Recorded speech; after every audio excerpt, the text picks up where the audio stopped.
Hopefully you like the new background. I was talking with a French friend of mine.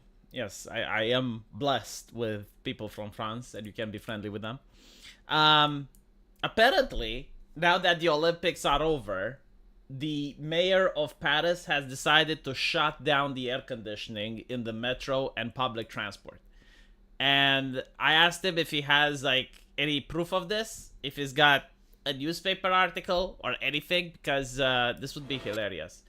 It would be hilarious in the sense of a nation as well developed as France being this heartless and cruel towards its citizens. France is not the reason. Like, even if you accept the global warming premise, even if you're saying, yes, it's 100% true, it's 100% man-made, it's not because of France, it's because of China. So, to punish the average people in France, and again, it would be the average people, it wouldn't be like Macron, because I'm pretty sure like his limo has air conditioning. And you also notice like the humiliation ritual, right? Like you're not allowed to have well, it's not that you're not allowed. Like they're trying to push for a world where people don't have any sort of private method of transportation, right? I'm willing to bet that even the horse and carriage, they wouldn't be happy if people go back to that, because still pollution. So you got to use the public transport, and as we get to see in Britain, they can ban you from using it. They got like facial recognition software, so if there's a protest or something, they can just flat out ban you from using the transport. And they can also humiliate you by turning down the air conditioning. Now, okay, I don't know where you live, right? So maybe you don't understand the problem. But here in Europe, we get temperatures all the way up to 35, sometimes even 40 degrees. So it's incredibly hot, right? Now, when you go into a bus and you're with like 40 other people in a very confined space, the level of heat that you're experiencing is astonishing.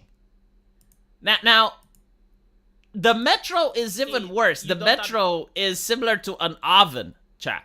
Similar to an oven. Like when you go down in the metro, I remember I was in the UK, and it was incredibly cold outside. Like, it was Christmas, and it was minus 10, minus 15. I forgot exactly the temperature, but it was, like, really cold. You needed a jacket, right? You go into the metro, it was so hot that you could just be with a shirt on. So, like, not allowing air conditioning there is just... Anyway. The thing that really annoys me is that politicians don't get to benefit from the same things that the public benefits, right? Like politicians, they go around with planes that are paid by the taxpayer. They have limousines, and they get a security detail, and they get all the stuff that the average people don't get. And the unfairness of it all is what bothers me. And especially, it's like, okay, so you're having, like, all these systems up during the Olympics. Like, you want to show the world that you're civilized. But the moment the Olympics are gone, you're taking the toys away. It's kind of like... Imagine a family that has a child, and when they get a visit from someone else, right? They're getting a visit from their family friends.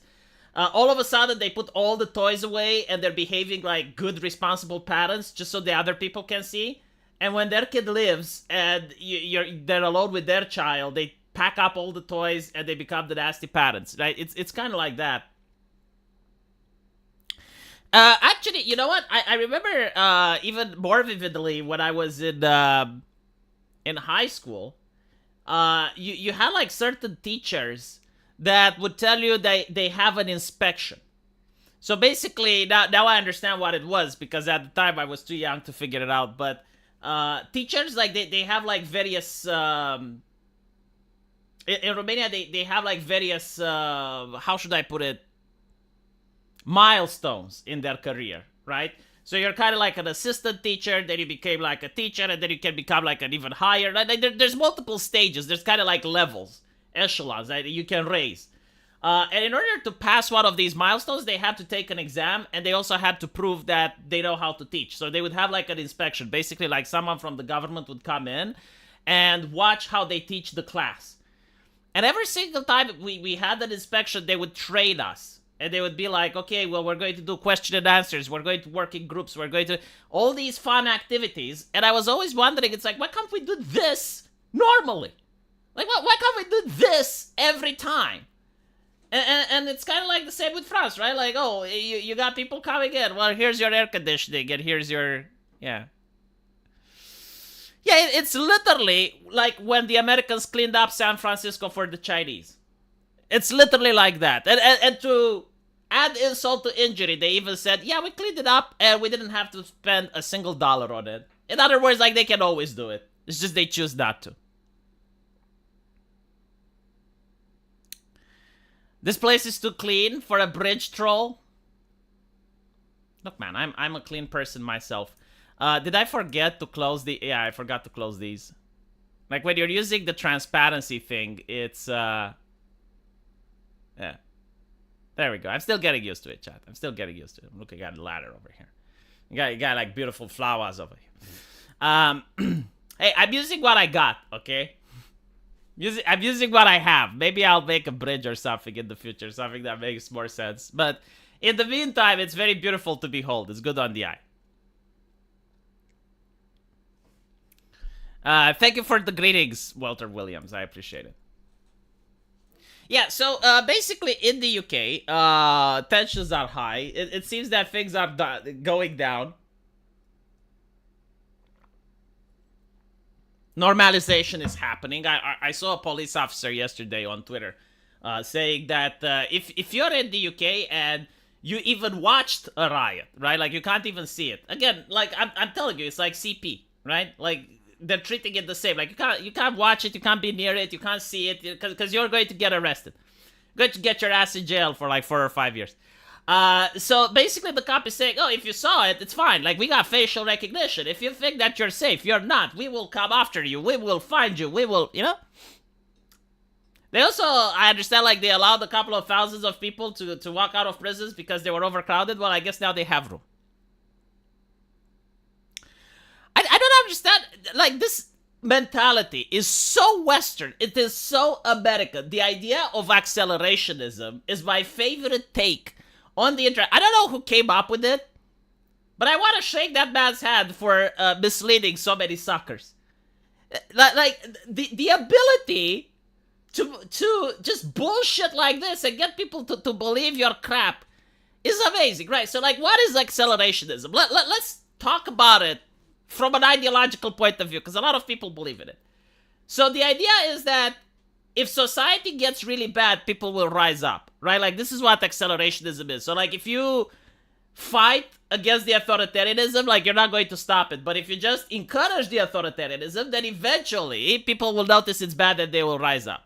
The reason this doesn't work is that we have in human history many cultures and examples. Even today, there are nation states that are incredibly authoritarian, and guess what? No one fucking rises up. Did you notice that? Did you think, like, people... I mean, maybe they are, but they're getting suppressed. I mean, look what's happening in North Korea, look what's happening in China, look what's happening in Russia. Like, you can have authoritarianism, you can oppress the population just fine. It's accelerationism just gets you to the oppression, but that doesn't mean it's going to end. Doesn't mean, like, people are going to rise up. Like, the concept itself is baffled. And a lot of people say China isn't stable. It's like, okay, no nation on earth is quote-unquote stable. But what I'm saying is that China, for the last couple of decades, has been authoritarian. There have been an entire generation that were born and died in China, and they haven't seen freedom, right? They didn't experience the 90s in the United States. So, no, it's... you can have a peaceful nation that's functioning.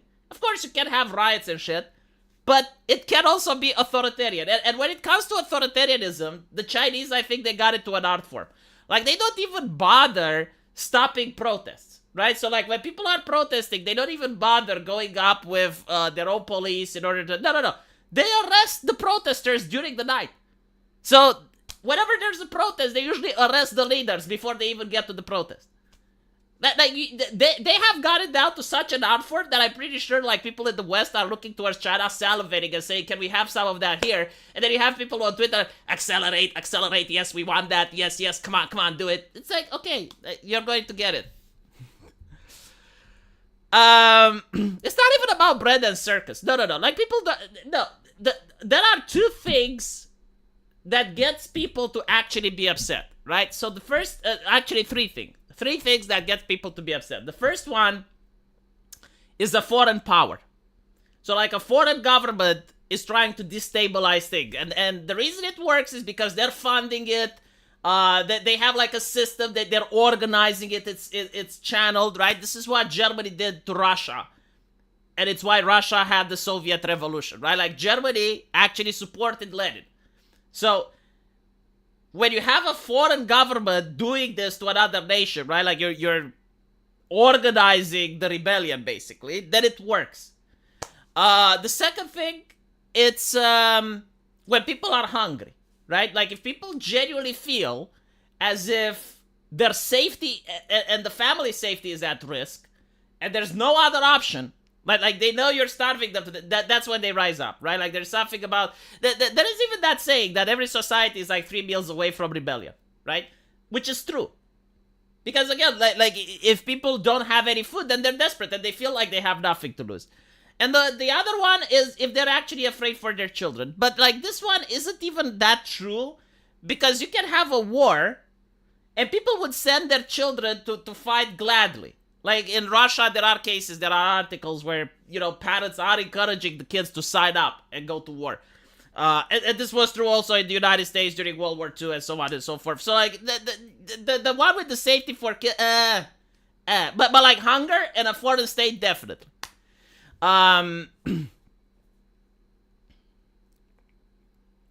Sargon and all his crew are going to prison if they do not flee the country.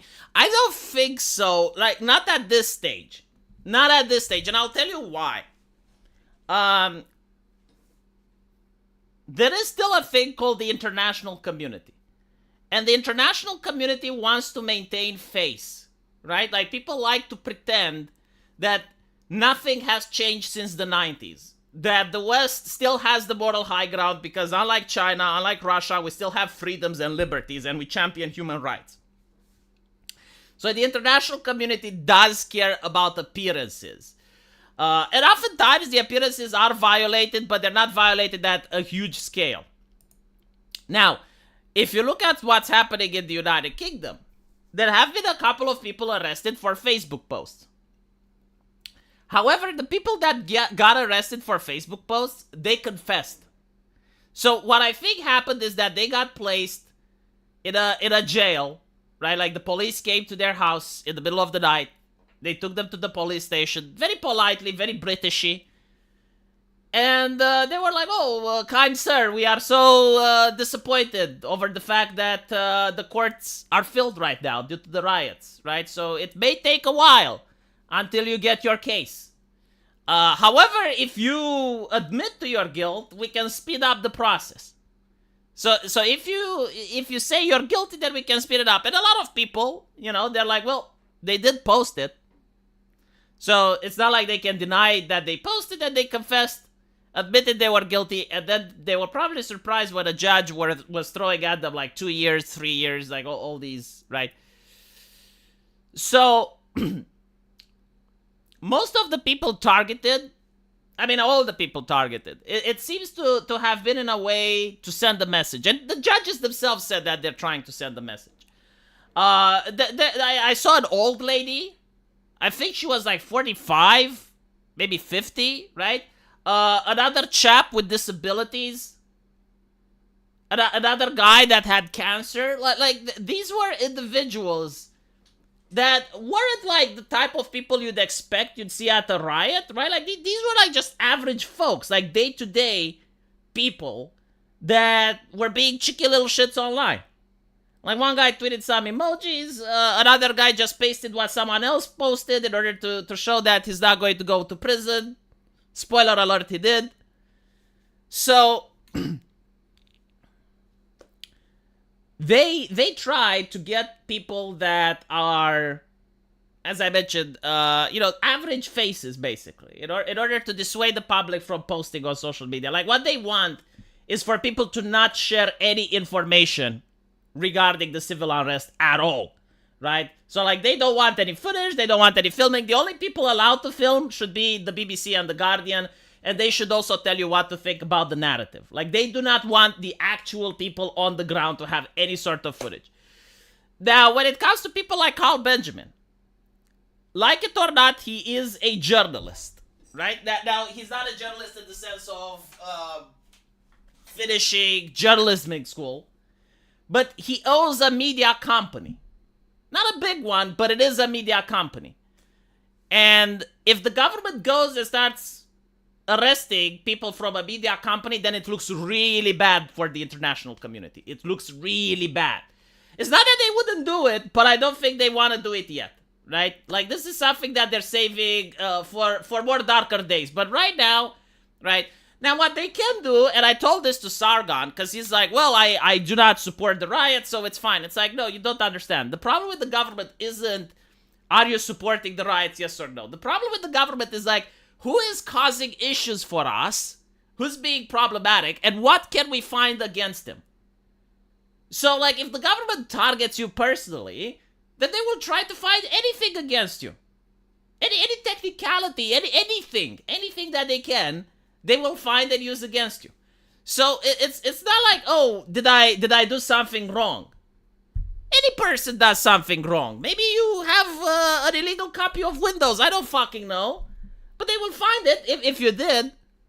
Now, if you're like 100% like pure and honest citizen, then you can still fuck up because there's a lot of gray area in the UK. It's like if you say something that could cause offense. So even if you say something that didn't cause offense, but a judge thinks that somehow hypothetically it may, well, you're in violation.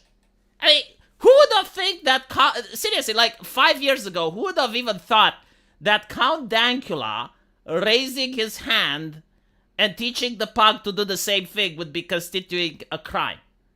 Like, not even in my wildest dreams would I think that anyone would ever get prosecuted for teaching their dog to do something like that. And the reality is that in most nations on earth, you wouldn't, right? So it doesn't matter. Like, sometimes you just want to fuck with a person. Sometimes you just want to set an example. Like, it doesn't, right? Like, this is how authoritarian regimes work. Like, sometimes they pick you just because they want to fuck with you. There's no reason. There's no rhyme. It's just that they need an example. They need other people to fear them. And one of the things that all authoritarian regimes do is they go after comedy. The first thing that they do is they target comedy. V, when will it be correct to say that the UK government wants to destroy the native Brits? I judge now it's proper. I mean, you can say whatever you want, but like, I wouldn't say it in the UK. The thing that I'll address this interesting topic, right? Like, one of the things that you notice in Britain is that consistently, since Brexit, one of the main concerns that the Brits had was to vote against mass immigration. Like, this has been consistently since Brexit. The only difference now is that people voted Labour because they view as the Conservatives didn't actually do what they were promising to do, right? So now what Keir Starmer is trying to do is to delegitimize any type of conversation against mass immigration. Like, you're not allowed to express it any way, shape, or form, right? The problem that I'm seeing is that the Conservatives aren't pointing out that they're destroying their platform. Like, this is the only platform that the Tories have. Now, assuming that the Tories ever want to go back into power, and assuming that the Tories ever want to go and, just be elected again, I don't know why they're not talking against it. I don't think that is destroying the British population simply because there's nothing stopping the Brits from converting to Islam. This is not about race. Like, unlike other parts in the UK, it's really about religion. Like, if you were to convert to Islam, none of this would be an issue. And in fact, you can then elect Muslim politicians, much to the dismay and horror of Labour. But But, ethnically speaking, like from an ethnical point of view, they wouldn't talk, like, there has been an actual British Muslim, I forgot, a British person, I forgot his name, which became a Muslim. And he actually won elections. Like, he won elections in his Muslim constituency. Now, I'm not saying that this is the desired outcome. I'm not saying that you should, but I'm pointing it out. Like, the way the current thing is going, the way the left is going, they would have no answer to this. They wouldn't know what to do. Because they're expecting that, no, like, you're going to... They have created this idea that it's about race, when in fact, they're actually protecting religion. So if you were to have, like, actual British people converting to Islam, I don't know what solution they would have for this.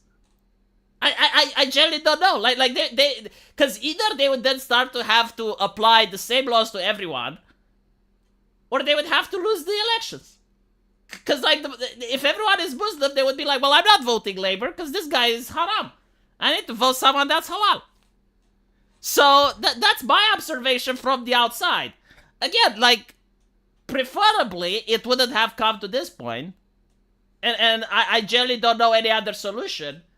But if I was in the UK, like, I would probably be like Andrew Tate. Like, Andrew Tate, you look at him.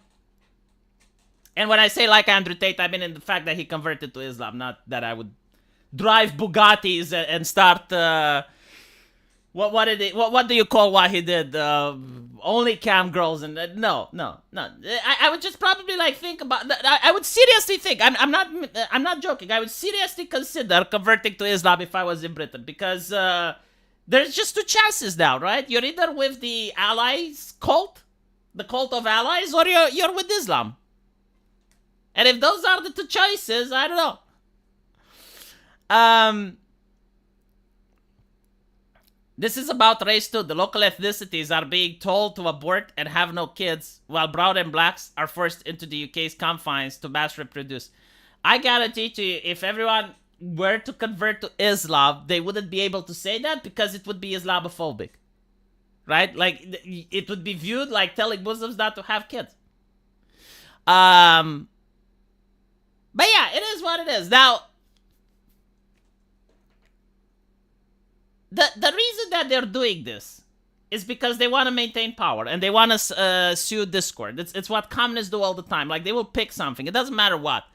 If they don't pick race, they pick gender. If they don't pick gender, they pick religion. If they don't pick religion, they pick class. Like, they will pick something in order to divide people. This is since Trotsky. It has been since Trotsky. Like, in the Soviet Union, they picked class. It was the aristocracy versus the peasantry. In other nations, they picked gender. In America, they're picking race. In Britain, they're picking religion. It doesn't matter. They will pick something out society. And the main issue is that the people fighting against this, they're not funding it. Like, there aren't people that are putting money on the table in order to fight against it. And I think it may be too late now because the apparatus of the people pushing it is way too strong. Like, you got all the elites on board with the issue. Now I already explained why they're doing it, right? I made the video. I'll do it again. It's the mindset that has been formed after the Cold War, and it's the idea that history progresses, right? So, like, there's no events that are happening in history, and some events are good and some events are bad. No, like, they view it that humanity started as a tribalistic society. And that wasn't sustainable because people are social creatures. They don't like isolating themselves in tribes, so they formed kingdoms. And that wasn't sustainable because you have, like, the few, the aristocrats, like, lording and governing over the many. And eventually the many rise up against the few. So now you have, like, various systems. You got, like, fascism, you got communism, you got capitalism, you got all these systems that are fighting with each other. And this is not sustainable, and one system has to win. And eventually, they can't deny this, capitalism wins, right? Like, after the Cold War, you have capitalism and liberal societies, the United States winning. But this is not sustainable either. So now they view that the correct solution is the global market. It's a society where there's no culture, there's no nationalism, there's absolutely no different ways of thinking. You have one government, and then you have people like human resources, where everyone is interchangeable. Everyone is like a cog in a machine. And the reason people support this is that, number one, there are individuals that genuinely view this way. Like, they genuinely view that in order for us to save the planet, to conquer the stars, to be like Star Trek, is to put aside our differences and to form like this one world government, if you will, where everyone is a citizen of the earth. But there's also companies, and companies really love this because now they can hire anyone they want from anywhere in the world. They can have the cheapest labor imaginable. And on top of that, they don't have to follow different regulations with different countries and different states, and there's no more borders, there's no tariffs, right? So you have like the intelligentsia, you got the university professors that believe in this because it's the moral good, right? Like, this is how you progress. You have the companies and the wealthy that benefit from this because they get the cheap labor and they don't really care about any of the borders issue. And you have the absolute dumb morons on the street that are advocating for this because their friends are advocating for this, right?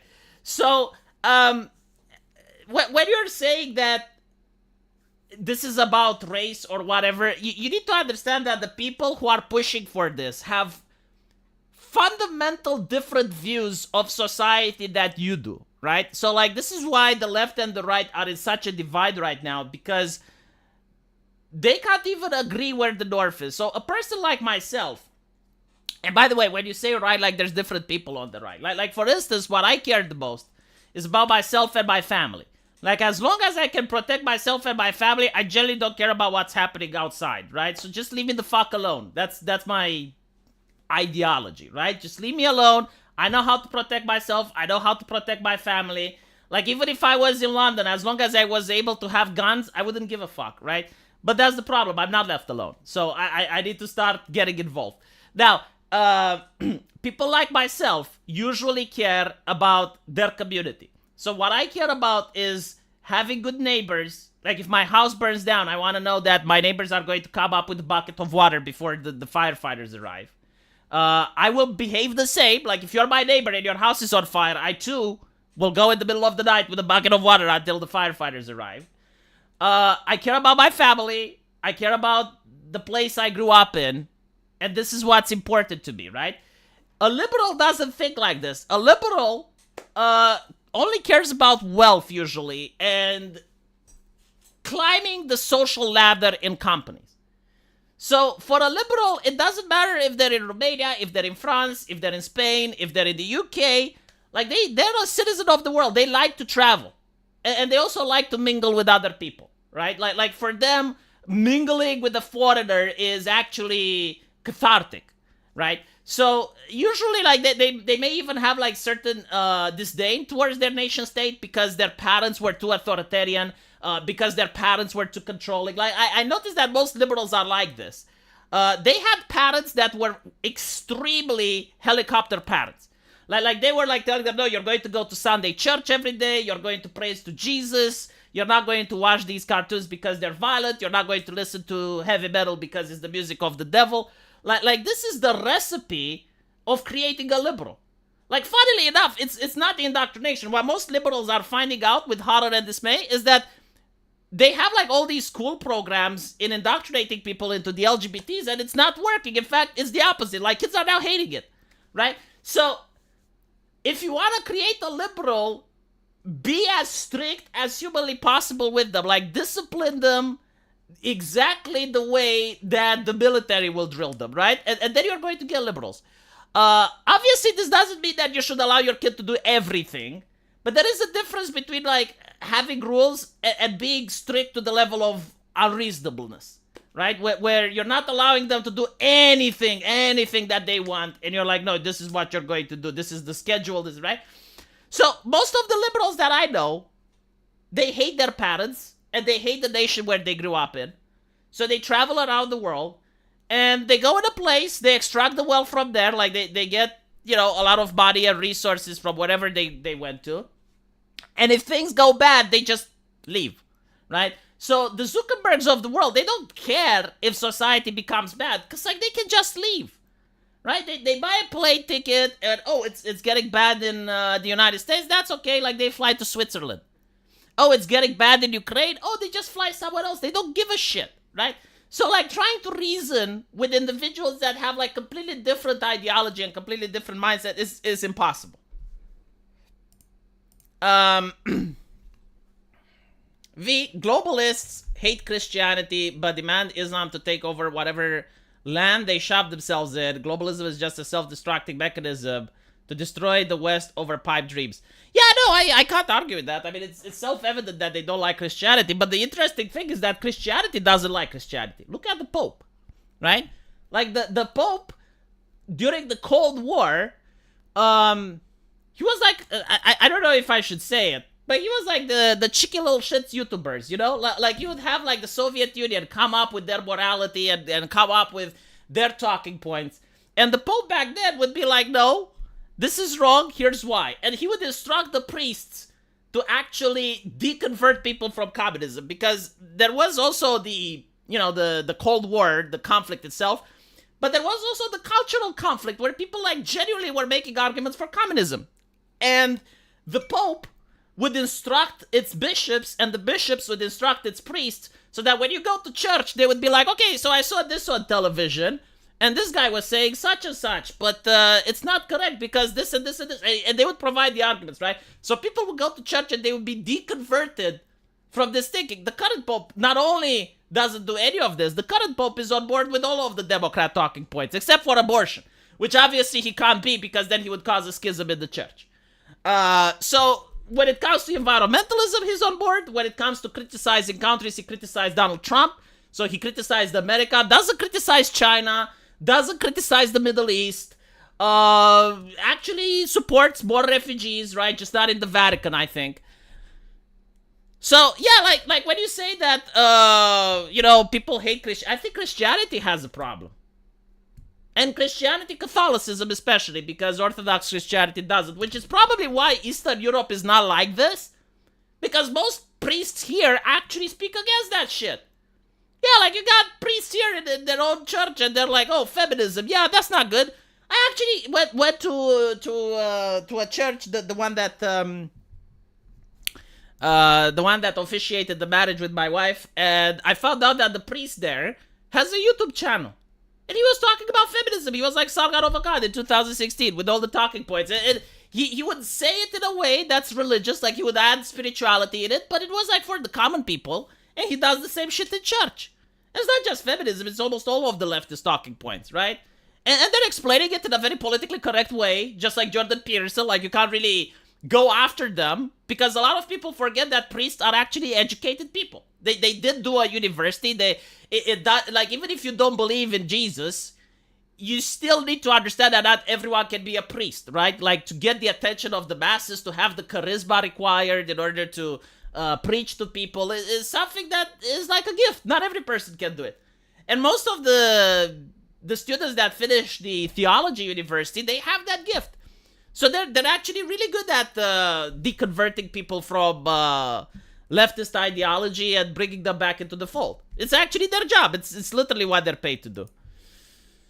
What do you think would be the reaction to white Muslim anti-immigration riots? Just Philip would not call mass arrest Islamophobic. Well, we actually saw something similar, right? You did have the Muslims protesting LGBT in schools, right? And the left just didn't know what to do. I was reading The Guardian and BBC, like, not one of them called them homophobic, not one of them called them far right. It was concerned parents. And you had Jess Phillips actually going there and trying to tell to this imam, which I think was like actually from Middle East, trying to explain that, no, actually you can be gay and a Muslim. And the imam was having this facial expression of profound bafflement. I don't even know if I ever seen someone that was as confused as the imam when talking to Jess Phillips. Like you could see on his face that he has heard something that was so out of the ordinary. It was so bizarre that what he hears in his day-to-day life, that he genuinely did not know how to respond to that. He literally had no clue where to even begin addressing Jess Phillips's talking points. No, they didn't ignore her. They actually spoke with her, but usually, like, you know, before she came in, they had more pathos. Like they were a lot more agitated, right? Like they were very convinced in their talking points. But after Jess Phillips came in and she dropped that on them, They were a little bit more bewildered, and they were probably rethinking about their entire strategy, because they were like, okay, I thought we were dealing with reasonable people, but it seems like we need to downgrade our talking points maybe to like kindergarten level. Like we had our talking points all the way to 4th grade, because we thought like, you know, like the British legislators, like that's their level. So like if we simplify our talking points to 4th grade, then they will understand. But now that they actually met someone from British leadership, they were like, oh shit, well maybe 4th grade is not enough. Like we need to lower it even down further, right? So letting women into the clergy was one of the greatest sins the Pope ever committed. Hope you and your family are well. Did he let women into the clergy? Hold on. If he did that, I think it would cause a schism. Pope Francis highlights women's role in church and society. In his address to participants, this is like letting men into diversity officer positions, right? It's like letting white men be diversity officers. It's literally like that. So, Pope Francis addressed an international conference on women in the church and emphasized the importance of recognizing women's contribution, while calling for unity and education to promote women's rights and dignity. The church needs to keep in mind, because the church is herself a woman, a daughter, a bride, and a mother. He spoke the urgent need for women's contributions, blah, blah, blah. No, he's not allowing women to become priests. Dude, if this was the case, it would have been on every single newspaper in every part of the world. Like, this would be massive. This is why I'm not believing it, right? Because I can believe that the Pope says a lot of things, but there are certain things that if he says or does, it would cause a schism. And even the current Pope is trying to avoid that. Like, even the current Pope is like, okay, schism bad. Because they're losing their influence, right? Like, it loses the church's pull, and they don't want that. Hi V, I hope your day is good. What's in the news? Well, apparently Sargon of Akkad is problematic. We're going to talk about that in a bit. Liberals infected Christianity because Western Christians were too permissive with evil from the deviant left. They forgot sinners excrete sin on earth. Christianity itself is a religion that's very permissible. Like you can interpret Christianity to the point where a crusade happens, and we saw that in medieval history, right? So like, but in order for the Pope to call on crusades, like they had to completely change the religious meaning. Like they were making shit up, basically. They were like, oh yeah, if you go on a crusade, your sins will be forgiven. But like nowhere in the Bible does it say so. Meanwhile, other religions do not have this problem. And I'm not just saying about Islam, but the Roman gods. The Roman gods don't have this problem. You know, they got Ares. The Norse didn't have this problem. The Norse is like, oh, if you die in glorious combat, you go to Valhalla, you know?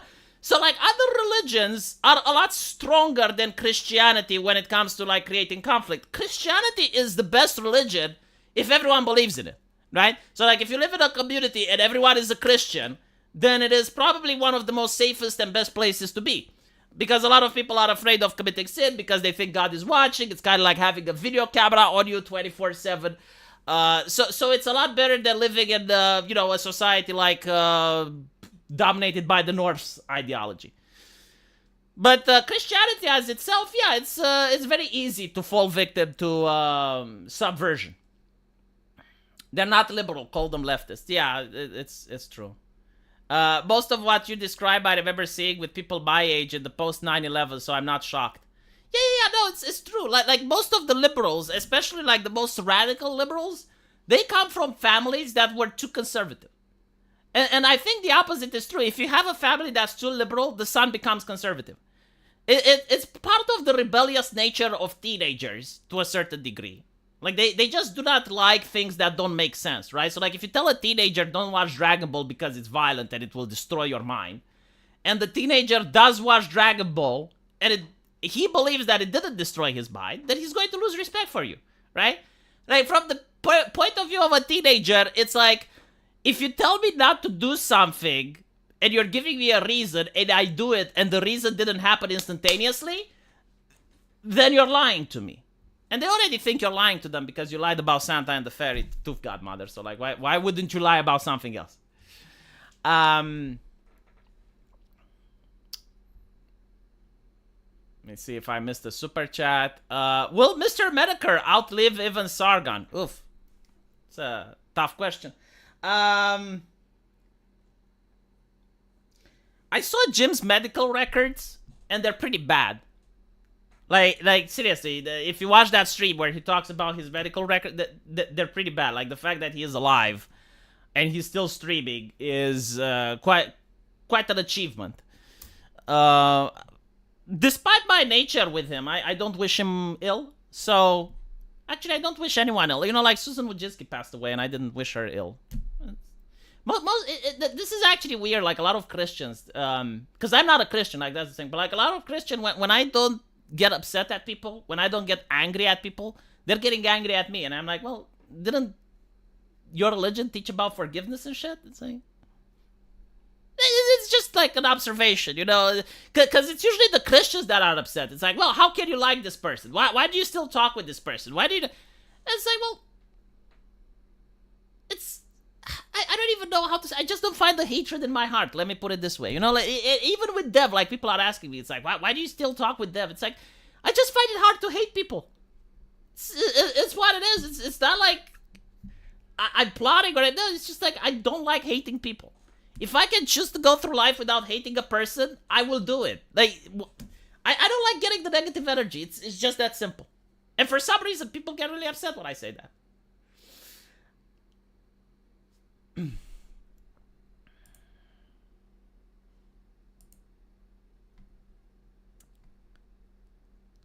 My parents never lied to me about Santa or any of that crap. I don't know. I'm actually like thinking whether or not I should tell my kid about Santa. Because on one hand, it is part of like that childhood magic where, you know, it's nice to believe, basically. It's nice to be a kid and believe in magic. So I don't know if I should rob that from him. But on the other hand, like when you do find out, you do feel as if your parents have betrayed your trust. So it is like a conversation that I'm still having with my wife. It's well, we're probably going to tell him that Santa is real until he sees Santa on the internet being black, and we told him that Santa isn't black, and that's going to cause confusion.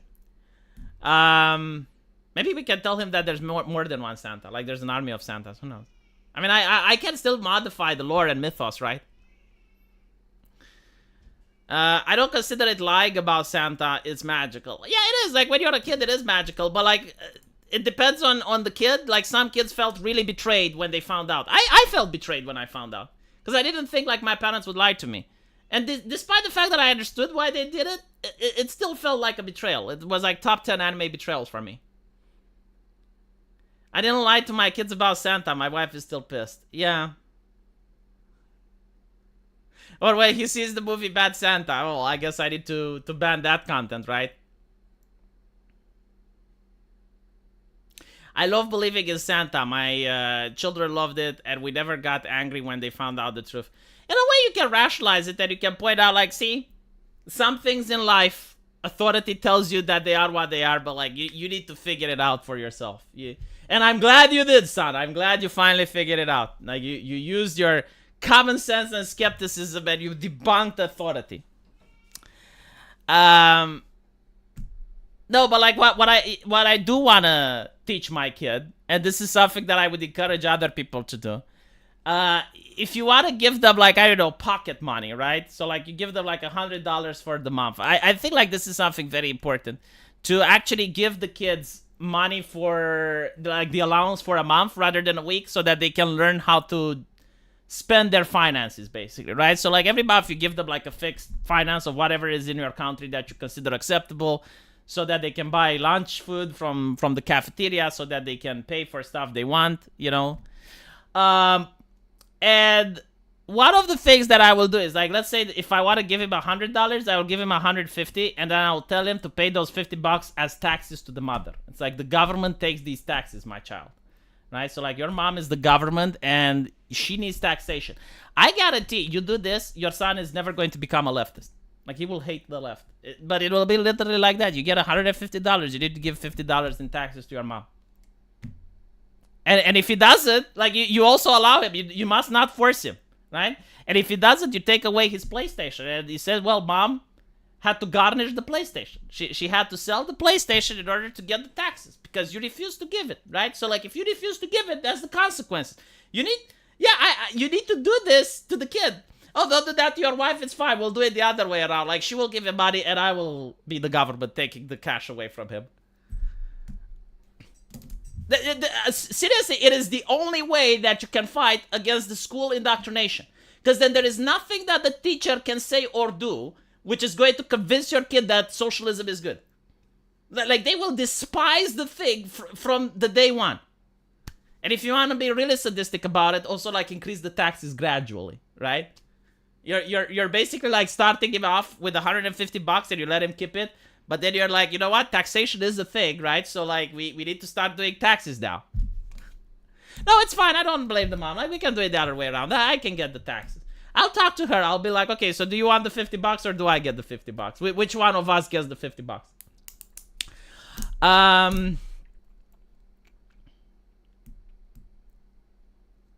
As the father, you need to be the bad guy. It's okay. I'll be the bad guy. I have absolutely no problem with this.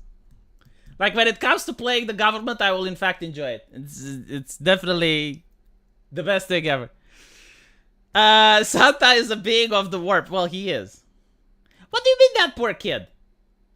Man, like, okay, listen. A lot of people think about the emotional aspect, but, like, would you rather have your kid come home and be a leftist? Like, no, seriously. Like, do you not think that would be worse? Like, if your kid comes home and starts lecturing you about socialism and starts telling you, like, how privileged you are as a parent and how bad it is because you're wealthy and other people are poor and how he's going to dedicate his life for the revolution, do you not think that is worse? I think, like, my way, like, the very fact that I'm even giving money is something that my parents didn't do. My parents didn't give me allowance. I had jack shit. I think I was, like, 16 until I got my first paycheck. And I had to work for it, right? So, like, that is the thing that used to be in America. It's called tough love. But now every single time someone expresses it on the internet, they're like, oh my God, how can you do this to a child? It's like, okay, well, then let the government use the school system in order to teach them on how to be a better person. Christians are not aware that the Crusades were good. The Crusades are actually a complex thing, right? Not all of them were good. Some of the Crusades were actually against other Christian nations. I got paid to do chores as a kid. I didn't get that either. No, I didn't get any money as a kid.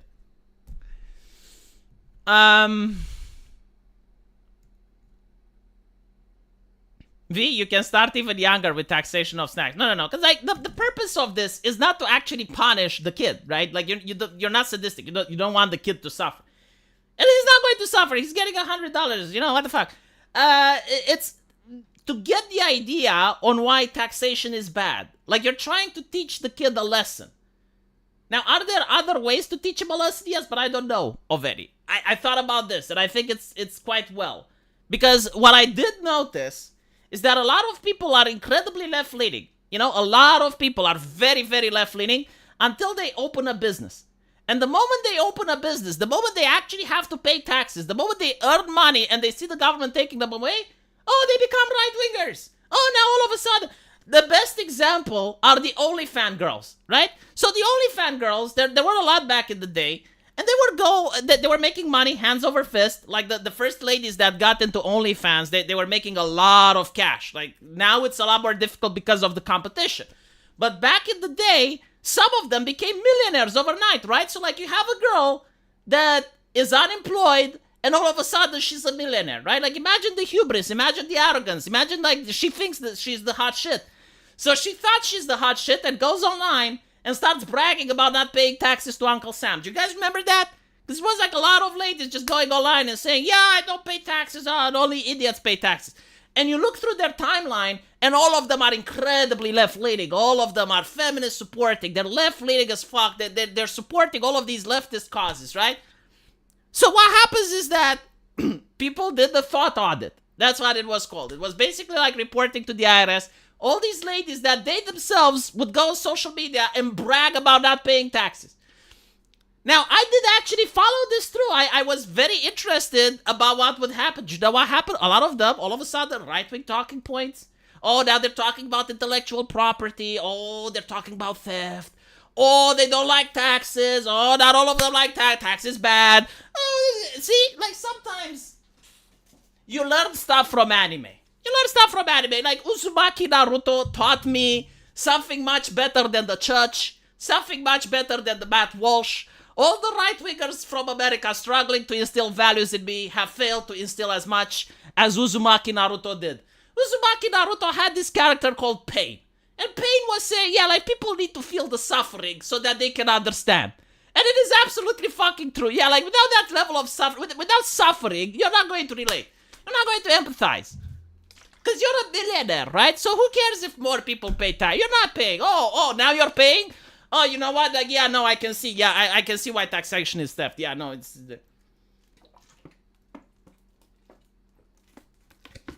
Matt Walsh should make his own fucking movie and have characters like Pain. Pain is fucking based. He definitely... The only thing worse about Pain is that he allowed Naruto to talk him out of it. Because, like, no, Pain was the one that was supposed to talk no jutsu Naruto. Silent Sweep. Well, you know, I kept saying this, and this is my philosophy about anime, right? People like anime not because it's great, and I said this back in the day. When anime first came out, I mean, not when it first came out, when it started coming into the West, right? With Dragon Ball and with all the other stuff. I was telling other people, it's like, hey, have you seen anime? It's pretty cool, right? And they would say, no, that's for kids. Like, I like the actual Western shit. You know, like, they would watch Battlestar Galactica. They would watch Stargate. They would watch Andromeda. They would watch Buffy Vampire Slayer. Like, they would watch Western stuff, which was far superior than anime when anime was at its strongest, right? And I do agree. Like, if you watch anime from back in the day and you compare it to some, like, Western TV shows like Stargate, BTFO anime. There's very few exceptions, but like in general, Western shows were absolutely amazing. Nowadays, what do we get? Oh, we get Netflix, we get Amazon, Rings of Power plus Privilege, we get Disney, we get all of this shit, and people are like, oh, why is everyone watching anime? Well, what the fuck do you want them to watch? You're not competing anymore. You're not even bothering creating culture. You get what? You get Gargura singing at the Dodgers, right? Why wasn't Looney Tunes there? Why wasn't the famous American actor? You guys don't even have actors anymore. You have the geriatrics edition. And you're like, oh, everyone is watching anime. But yeah, like, start doing something culturally again. Start competing. If it's not anime, they're going to watch the Chinese shit. They're going to watch Genshin Impact and the Chinese shit. I personally got annoyed when I saw Gargura singing at the Dodgers for the other reasons. Because all the conservatives were like, oh my god, what is this degeneracy? Why is Gargura singing at the Dodgers? Why can't we have like an American brand like the Sisters of Perpetual Indulgence? Like, why are the Sisters of Perpetual Indulgence singing instead of Gargura? Because that's American. That's what we're proud of. It's like, listen, okay? Where is your entertainment? Where is your shit? Where is your creations? What are you creating now that you're proud of? Like, show me the thing. If we go back into the 90s, all of my entertainment was American. Every single thing. From comic books, I like Superman, I like the X-Men. I grew up with that thing, you know, I grew up with Johnny Quest. I grew up with the SWAT Cats and the Transformers. Like, America was actually creating great and amazing entertainment. All the movies of my childhood, American. RoboCop, Terminator, all that shit. What is now? What the fuck is now? So now it's like, oh my god, shut up, weeb. I'm sorry for not watching the Sisters of Perpetual Indulgence, okay? I'm sorry for not watching AJ and the Queen. I'm sorry for not watching your Netflix, where you're just remaking the stuff from my childhood while race swapping and gender swapping and calling it a day. There is nothing to watch. So if you want people to stop watching anime, you can shame anime as much as you want, but you're not going to make it. What you need to do is to start creating good shit again. And speaking of creating good shit, now that I'm on this really annoyed rant, Comicsgate. Fuck Comicsgate. I will say it, right? Like, you have people that were some of the best creative geniuses of our time. I'm not going to give names. But they had the possibility of creating something. They had the possibility of actually making culture that would rival with manga, that would rival with anime. And you have, like, what? You got Ethan Van Sciver, you got many others that came from within the same sphere of creativity. And they start bickering with each other like fucking children. They're starting bickering with each other like they're high school girls. And it's like, oh, the drama, but like he said this and he said that and who the fuck cares? Well, the audience cares, I guess. You know, like, at the end of the day, I suppose, like, YouTube was more profitable. Like, I'm telling you, Ethan Van Sciver would have not criticized, what's his name, Eric July, if people wouldn't watch that, right? So, like, the people themselves are responsible. If you guys that actually care about comics, because if you don't care about comics, that's fine. But if you do care about comics, every single time you watch the video about comics drama, Comicsgate drama, you manage to make it so that this doesn't blow up. Instead of like them actually focusing on their fucking comic book and making better content so that they can make money off of it, they realize that they can make money off of YouTube and drama. And that's what happened, right? So, this is what you got in America. Meanwhile, in Asia, people are making manga without being drama llamas. There's so many manga creators, independent ones. Some of them blow up, like Attack on Titan guy. No one knew who the fuck he was. He doesn't come from like a big company or anything like that. He just one day started doodling big titans killing people. And all of a sudden, international success. And he's a multi-millionaire. Sorry about that. I got a little upset.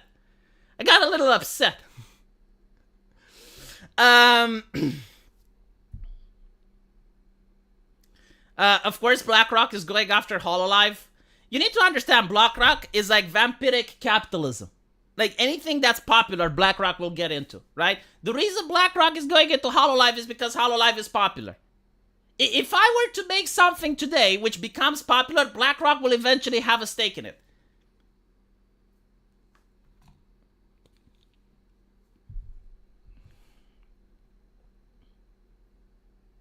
It would be best if Comicsgate crowd collaborate with Eric July. No, I will tell you the problem with Comicsgate, right? And I will tell you why HoloLive is also popular. Although with Comicsgate, I actually don't understand. Well, actually, no. With Comicsgate, the problem is that people who are talented are very arrogant. Like, this is true. Everywhere you work, everywhere you're going to go, if someone is very talented, they will be some of the biggest pricks imaginable. And the reason for this is because they're irreplaceable. What are you going to do? What are you going to replace them with? The only people that replace them are the leftists. Now, this is why they're falling, by the way. But like, for instance, when I was in the World of Warcraft guild, like, what is the World of Warcraft guild? Getting 40 people from different walks of life and different goals and ambitions to work together, right? And sometimes there's drama. And when there was drama, do you know who I sided with? The people that were irreplaceable. I didn't care if the tank was a dick to you. Are you irreplaceable? No, the tank is. So shut the fuck up. Reroll, become a tank, and then I'll side with you, right? And because of that, I actually managed to get one of the biggest guilds in Europe. Very few people know about my World of Warcraft history, but no, I was big shit. In TBC, we killed Jaden. Very few guilds did, right? And that was my mentality. I only sided with the people, like, I generally didn't care about anything else. It was like, how good are you and how irreplaceable you are. So, like, if two mages were fighting with each other, and one mage was a regular, showing up on every raid, playing properly, and gearing up and doing more damage, I didn't give a fuck that the other mage was a woman and she was crying because he said mean things to her. Like, the woman would get kicked, the mage would stay in. Now, if the woman came back and she was out DPSing the mage, or she was a healer, there were women that were healers. Like, the healers, they got to stay, right? So, anyway, my point is, the people that were good were arrogant. Every single time, in every profession, you're going to have that the biggest assholes are the people that are good. Ethan Van Sciver, Eric Ripa, they're amazing. Like, at what they do, they are really good. So, therefore, they're arrogant. And when two arrogant people meet, they're going to have drama. The fact that they allow the drama to interfere with business is sad. Although, from their point of view, it probably generated cash. I don't know. It is what it is. Unfortunately, Comicsgate is not going to become the thing that I was hoping it to be. That's just my problem. You know, like, of course, the people involved have their own preferences and objectives, and maybe they're happy with where it is. I was hoping that it would blow up like manga. So, as a person who likes comic books, I'm actually sad that we don't get to see it. Now, let's talk HoloLive. Okay, HoloLive. Why is HoloLive successful, right? What is HoloLive? A lot of people are like, oh my goodness, VTubers, blah, blah, blah. Ignore that, right? What is HoloLive? It's a talent company. What is a talent company? It's something that comes from Japan, and the idea of creating idols, right? Like, the idea of creating people that should be someone that's worth emulating. So in the case of HoloLive, you have these girls that can sing, they can draw, they can play video games, they're charismatic, they can talk with the chat, right? So They have a lot of talent, and they're working under a company. Now, some of the people with the biggest mental illness in the VTuber industry are the managers. Like, I actually happen to know a couple of them, and I do not feel bad a single second that I'm not a manager. I want you to imagine a teenage girl, right? With that mentality. Not a teenage girl in age, right? Like someone that's 18, 20, maybe 22, right? So you have like a teenage lady, and she's got the mentality of that particular age, right? Now, she's already arrogant. She already thinks she's hot shit. She already thinks that she's entitled. Now give her $1 million and also give her an army of fans. Like, give her 1 million subscribers, all right? What does that do to a person's ego? I just want you to like try and picture, right? And you can't even be there in person. It's not like an actress or a music star, a hip hopper. No. This is a person on the internet. You only get to communicate with them online. And yesterday, they were nobodies. And today, they are multi-millionaires with millions of fans. And you gotta keep them in the company. Now, the problem is that you don't have one of them. You have like 5 or 6. And if you have been to any high school, and you're not just watching, American media and entertainment, you know that teenagers, they kind of do a lot of drama, especially the girls. They fight with each other. They cause problems. Now, you as a manager need to keep that shit in check. You need to make sure that you don't care how much Gura and Amelia doesn't like each other behind the scenes. While they're streaming, they need to pretend that they're friendly to each other. They need to pretend that they're enjoying each other's company. I don't know about Amelia and Gura because I don't watch VTubers anymore, but like I used to. So I'm just giving like examples because I don't know the popular ones now. It's what, like Shy Lily and Yanners or whatever fuck. You guys know them better. But my point, the reason that the VTubers are successful and random e-girls aren't as successful, because like the most successful the most successful Twitch streamer was Shy Lily last time I checked. So unless something changed when it comes to like women, like Shy Lily was even more popular than the other girls, right? And the reason is that the companies are tired wrangling them. Like the companies are basically telling them, cut off with the drama. Stop that shit. Do not talk about drama. Do not talk about this. Do not talk about that. Just be entertaining. Right? So this is why like the companies are that fucking successful. Because that's all it takes. Now if someone could have done this to Comicsgate, and someone could have just like, no, focus on what you're doing. Focus on your character. Focus on your comics. Focus on publishing. You would have some of the, you would have a renaissance of comics in America. But we don't. I mean, they had a couple of years to do it. And they didn't. It's sad. What can you do? It is what it is. Let me read some super chats. This is upsetting me, chat. I genuinely wanted, like seriously, I'm bored of anime. I'm going to come out and say it. I am bored of anime. I wish that we could go back to American comics and American entertainment. I miss Stargate. I miss good American shows. We're never going to get them, are we? It's not going to happen. At least not in my lifetime. Maybe sometimes it will, but not in my lifetime.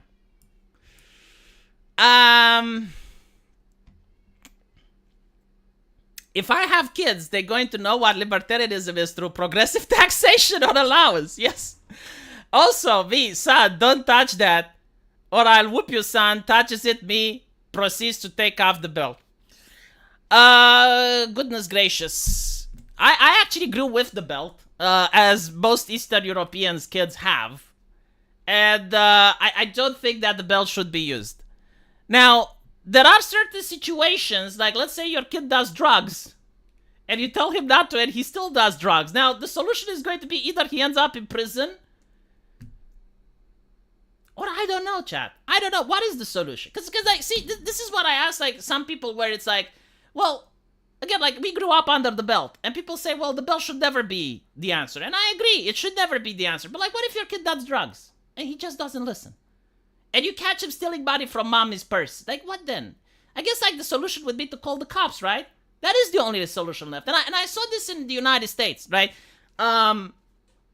This happened 2 years ago. I think, like, recently after the BLM protest. So there was, like, this 9-year-old girl getting arrested at school. And I'm like, what the fuck? Why is a 9-year-old girl getting arrested at school? And then you find out that the reason she got arrested is because she bit a teacher. Like, she literally bit a teacher, and she assaulted one of her classmates. Now, in my condition, right, the teacher would just apply the whooping, and then I would get home, and my daddy would apply a whooping. And after that, I would have never thought, like, the thought of crossing my mind that I should beat the teacher would never have been there. Like, it wouldn't, right? But what happened instead is, like, the police came in, they arrested her with handcuffs, because that's standard procedure, and they put her in the cop car, and she was crying, and I'm pretty sure that the parents may actually now have a criminal record. I don't fucking know.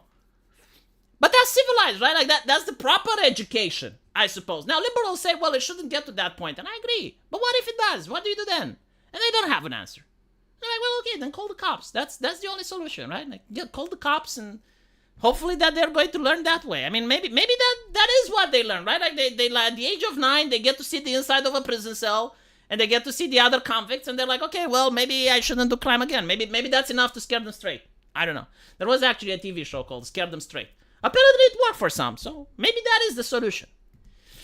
It's a bit ironic because the stories from a lot of mangas were inspired by Western comic books. My Hero Academia is a good example, but there are others. Man, I just had a conversation with a right-winger on Twitter, and they were trying to tell me that manga and anime is a lot more degenerate. And I'm like, degenerate compared to what? And he's like, well, I mean, if you look at Dragon Ball, that you have like Cell sucking up Android in his tail pussy, and it's obviously sexual. And I'm like, okay, there is nothing that I know from a mainstream anime. So we're not talking about the adult stuff, but like mainstream anime. I don't think there is anything that the Americans haven't done yet.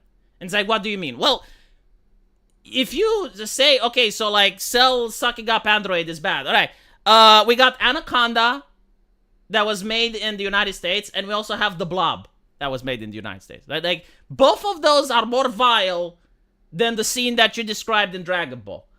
If you're talking about kids and fan service, in America, when I grew up, there were these shows like Beverly Hills, but there were also a lot of slashers, and in every single slasher movie, every single one of them, it had like a bunch of teenagers going into a cabin in the woods or going to a lake or something like that. And then there was a serial killer that would grotesquely murder each one of them. But before that, they would have sex for no reason. It's like just the sexual scene over there. In mainstream anime, you don't get that. You just don't. But my point is, everything that anime does is what America used to do. And now America does it as well. But they're not doing it in a heteronormative way, right? So like, for instance, you watch The Boys. What do you see in The Boys? You see a superhero that's turning itself small and is jumping into another man's pee hole. Like, I'm sorry, but I don't know anything in anime that is even close to that level of disgust that I have been subjected to by watching that episode. Or you get to see an entire episode in The Boys where one of the characters is being tied in a sex dungeon. And is being violated by several people in disgusting manners. For an entire episode, it's not like fan service where you get a couple of frames. No. It's like minutes on end you go through that shit. Which is insanely cringe, and I couldn't just, like, what the fuck are they showing? It was violent, disgusting. And it's not just The Boys. You get, House of the Dragon. Big cook. Like, right there, you know, you get, what is his name? Valerian, or what the fuck? He gets up, big fucking cook, like, just in the middle of the screen, right? So, like, Americans are still just as sexual as ever. It's just that nothing heteronormative. So, like, if it's LGBT themes, if it's gayness, if it's that type of stuff, oh, that's fine. I mean, you even have an article that came out in PC Gamer right now called Rating the Top 10 Cocks in Assassin's Creed Odyssey. So, like, they're looking at the statues and shit.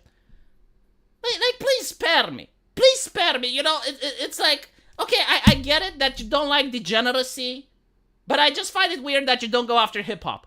Like, have you seen hip-hop? Like, tell me the mainstream anime. I want to know the mainstream anime. Again, like the one that's on television, right? That just don't like something fringe or, you know, something from an adult side. No. We're talking about, like, mainstream anime that rivals wet-ass pussy.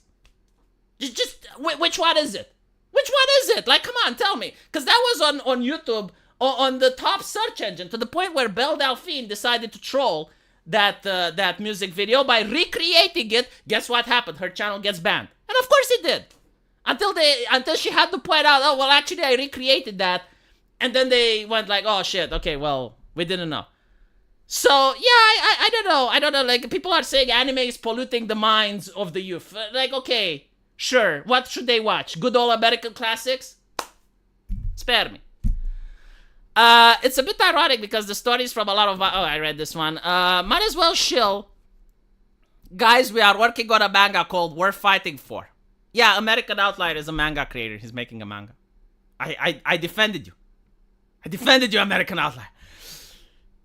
Defended your culture. Tell those right-wingers that manga is very diverse. It's something for everyone. And you know what? A lot of mangas are financed from the pockets of the authorities. And that's why they get popular. Yeah, no, like, criticizing manga is kind of weird. It's like criticizing books, because, like, there's different mangas. Like, comparing Attack on Titan with Death Note, with My Hero Academia, it's like completely different genres, completely different things. It's, you know, like, I will say this, though. Like, manga is a lot more diverse than American comic books. Like, American comic books are all about superheroes, like 90% of the time, right? It's like, and back then, like, the American comic books were amazing. I'll explain why. But now, when you look at manga, like, they have different stories. They got romance, they got superheroes, they got pirates, they got, like, everything. And meanwhile, like, this is why it's so vibrant, is because, like, if something doesn't work, like an isekai, right? Like, people get bored of isekai. That's fine. They read some mystery novel. They read some detective stories. It's just, like, ways of expressing the culture, I guess.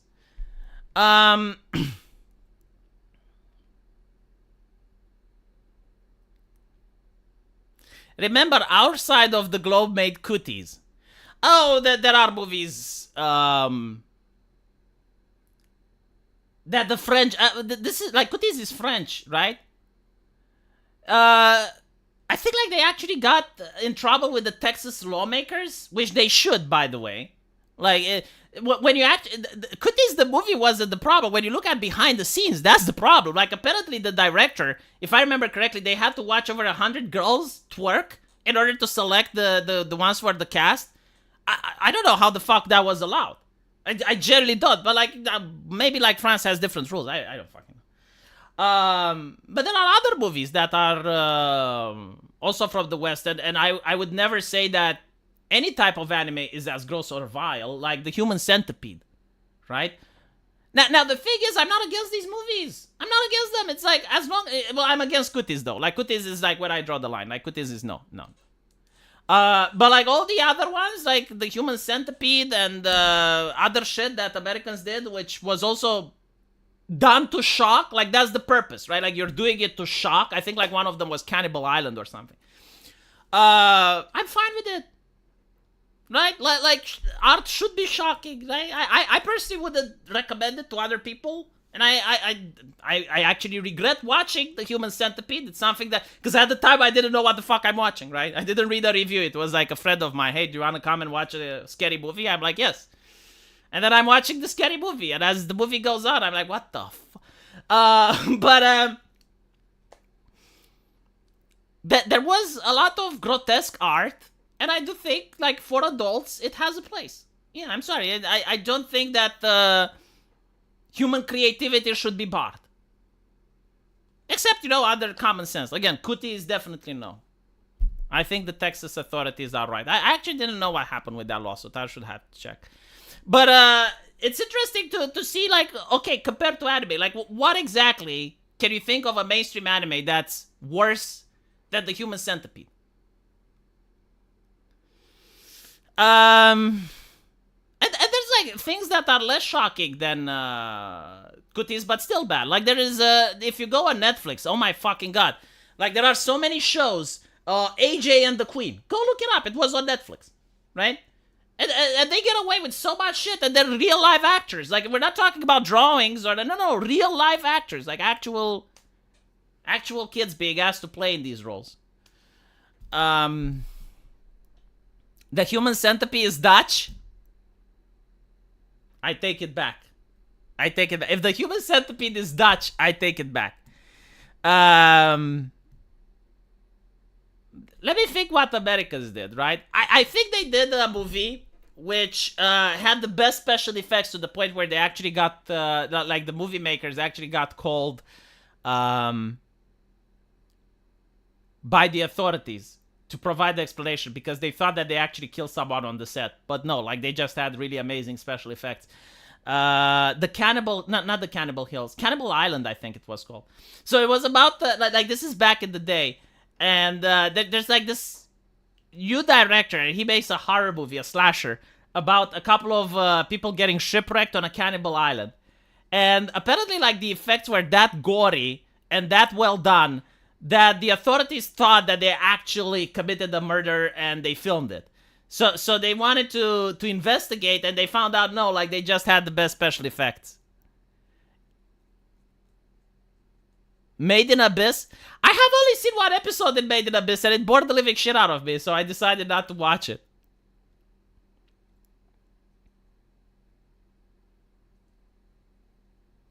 I apologized on behalf of my country for making the human centipede.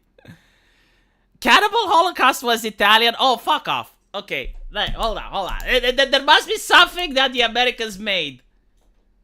The Cube. Okay, there's no fucking way that the Cube is not made by Americans. The Cube is like, oh, and if the Cube isn't made by Americans, then I'll go with fucking Saw. Okay, with Jigsaw. Like one of them has to be American. God damn it. You constantly just break my point. Made in Abyss will mess me up? Probably not. I mean, dude, I've been on the internet. I've been on the internet when there were no Trust and Safety Council. I have seen stuff that I wish I would not see when it comes to violence on the internet, right? So, like the thing with anime, no, I will tell you what messes me up, okay? What messes me up is real life violence. I can't watch it. Like, if you show me actual war footage, I just can't. Because I know it actually happened to a person, and it disgusts me, right? So if you show me, there was, like, when I was at the university, there was a colleague which really liked the live leaks, right? And we went to his house, and everyone was drunk, and he was playing, like, Mexican shit, and I'm like, dude, no, like, that's vile. It actually makes me sick. But if you were to show me a movie with that, I have no problem, right? A cartoon, even less so. I think it's like the difference, like knowing that it's real, and when it's real, it's not that it's graphic, but it's got like a level of physics and a level of, well, realness to it, that it's repugnant and vile. But when it's a movie and you have a person and they get shot and they fall dead, you know, or there is blood but there is an exaggeration, and as a doctor I know that's not how it's like, there's a disconnect. So, like, if you show me a cartoon, even if it sounds like the most violent things imaginable, it still doesn't messes me up because I like, my brain tells me that's fiction. It's that level of disconnect there. But even like the smallest amounts of real life violence that you show me, I'm creeped out. Like, even car crashes, right? Like, if you show me a compilation of car crashes, I just can't watch it. And it's not that I'm squeamish, I just don't enjoy it.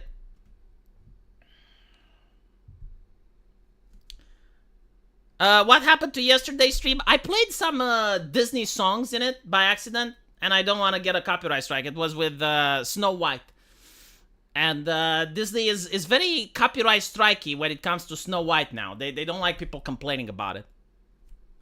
I never liked Attack on Titan because of the gratuitous sense of visceral violence the titles used to kill teenagers. That's a sense of bad taste that infects anime. Same with Made in the Abyss.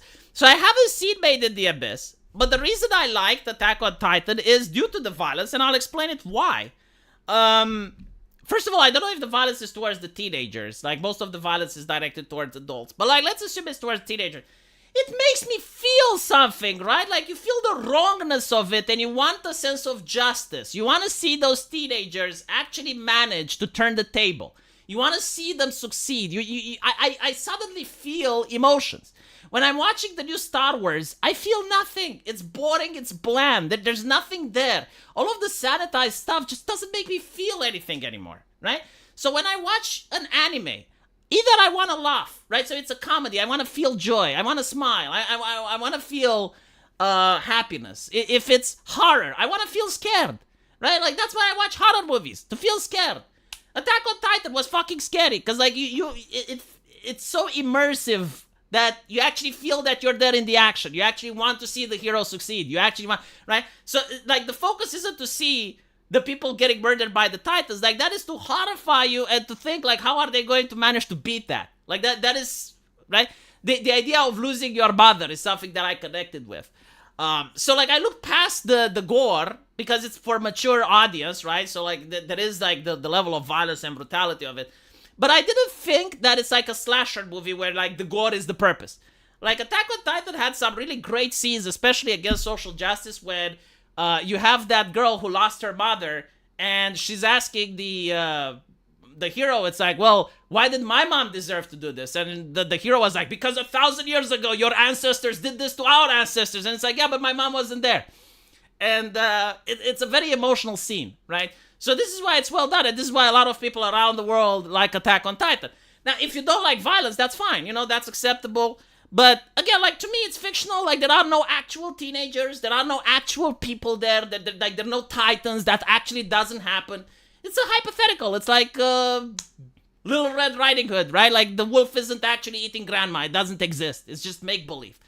So, like, that's how my brain works. I understand that not everyone thinks this way. Like, my mom, for instance, would have never watched Attack on Titan. Like, she doesn't like any type of violence. So I can respect that. It's fine, you know? But I don't think, like, anime is like a Rorschach test, where if someone likes to watch violent content, he's a violent person. Like, I know a lot of doctors, like, at med school that like to play violent video games, and they were very calm and chill in real life. And then I know people who didn't like violence in fiction, but they were very aggressive and loudmouthed in real life. Like the perfect example of this, I'm pretty sure everyone played Half-Life, right? So in Half-Life, in the beginning, you have, like, the security guard, Barney. And at this point in the game, you do not have any weapons. You only have a crowbar, but you don't really have a gun, right? And Barney has a pistol. So you have, like, several choices as the player, and any of these choices do not have any repercussions. In fact, the game actually rewards you if you do the evil choice. So, like, one choice is to kill Barney and take his gun, right? And now you have a weapon. So this actually rewards you. The other choice is to not kill Barney and have him follow you all the way up until an elevator shaft where you jump to a ladder and you go up. And Barney will help you by shooting the monsters, right? But you don't get a gun if you do this.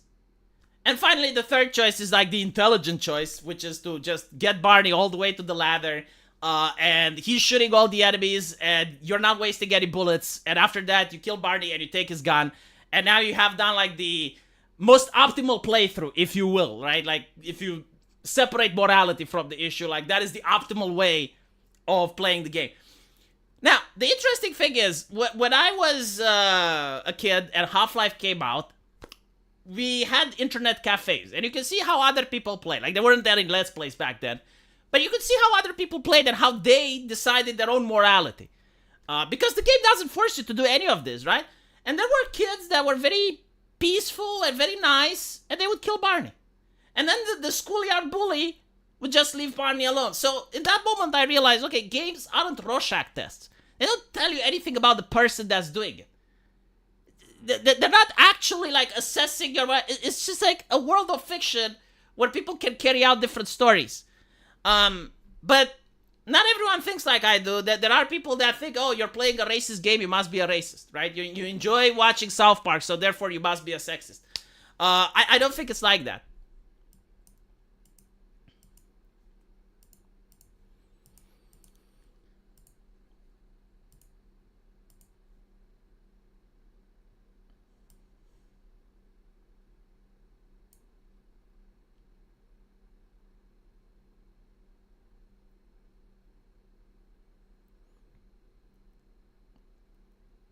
Anyway, right. Let's talk a little bit about what happened with Sargon. I'll probably make a video about this because I found it to be very interesting.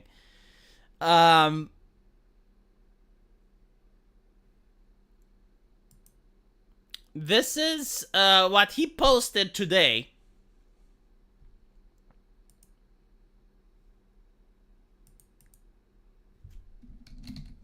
Let me just go on his account.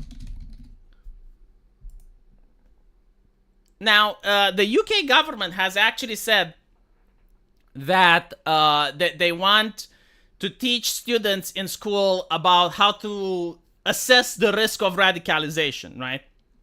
And I think Nigel Farage also came out and he said that, well, I mean, that's great and all, like getting people to think for themselves is nice, but he doesn't believe that the Labour government has that intention. Instead, what they want people to think is that if you see someone denying global warming or you see someone being against immigration or anything like that, then they must be a radical, right? So we have like this situation where like the intention is something that most people can get behind, because obviously, you know, teaching people to think for themselves is something that most individuals support. But a lot of people have doubts that this is what the government wants to do. So now Sargon received an email, and this is like what happens, because a lot of people are asking me, how do you know so many individuals, right? Like how do you know people from the game development industry? How do you know this guy and that guy? I get emails like this as well. Usually I don't get emails, actually. I get DMs, right? And it's like a DM from a person, hey, I work at Ubisoft. And I'm like, really? Prove it. And they actually show me proof. And like, okay, holy shit. Like, what do you want to talk about? And they're like, oh, well, this is what's happening, but please don't give my name. Please don't take that, right? I know many people from many companies, including finance, people that work with politicians, right? And it's enlightening because you get to understand the big picture. But anyway, like, Sargon gets this, and it says, I work at Birmingham University, and as part of mandatory training called Prevent Duty, which is about spotting radicalization, Carl Benjamin's name is in the online training module as an example of a risk problem. The following quote: imagine that a student society invited Sargon of Akkad to speak at an event at the university. Sargon of Akkad, also known as Carl Benjamin, is a described classical liberal vlogger known for his supposedly anti-feminist and anti-progressive views. He is also described by various outlets as a sympathizer of the alt-right movement. So notice like how outdated their theory is, right? Like, first of all, the alt-right movement doesn't exist. I haven't heard anyone even identifying as alt-right for like at least 3, maybe 4 years. And it's also the weasel words, right? He's described by various outlets. And like, are you saying that people can lie, but if people form an outlet, they cannot? I mean, Sargon of Akkad himself runs an outlet. But anyway, right, and there's other outlets that describe it differently. But notice the poisoning of the well, and this is a university, right? Like, this is where allegedly you're supposed to help people think for themselves. What approaches would be needed to reduce the risk of the problem? You will now work through an interactive risk assessment case study where you will be asked to decide what steps to take to reduce the risk for potential disruption, right? So now, obviously, the solution is censorship, right? Or as close as possible. Like, I think that's what they're going through.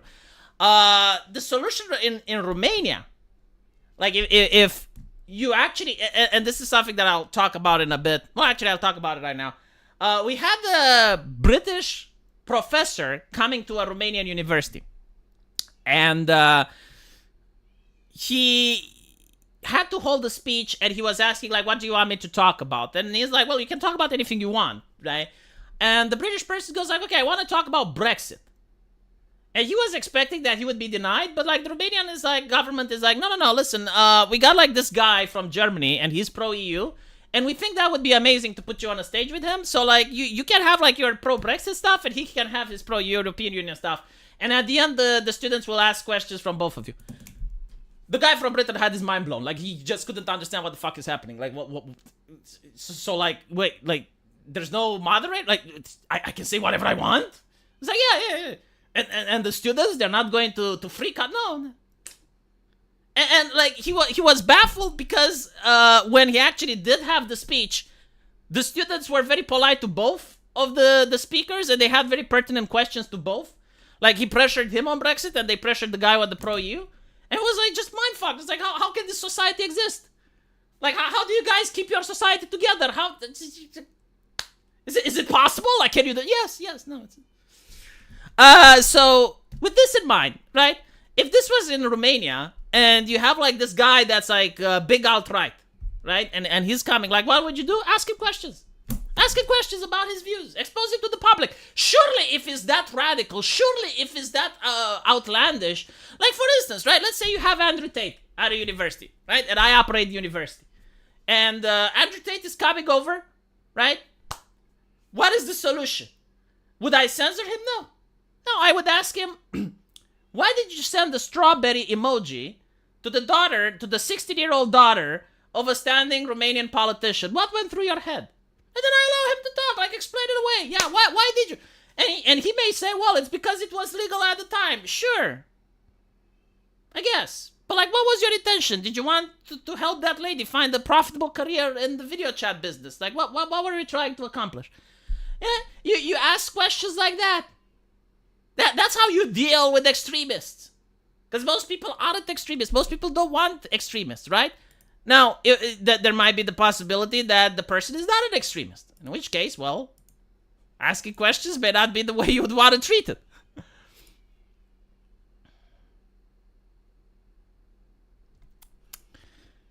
Let me actually, hold on. Andrew Tate. Strawberry emoji.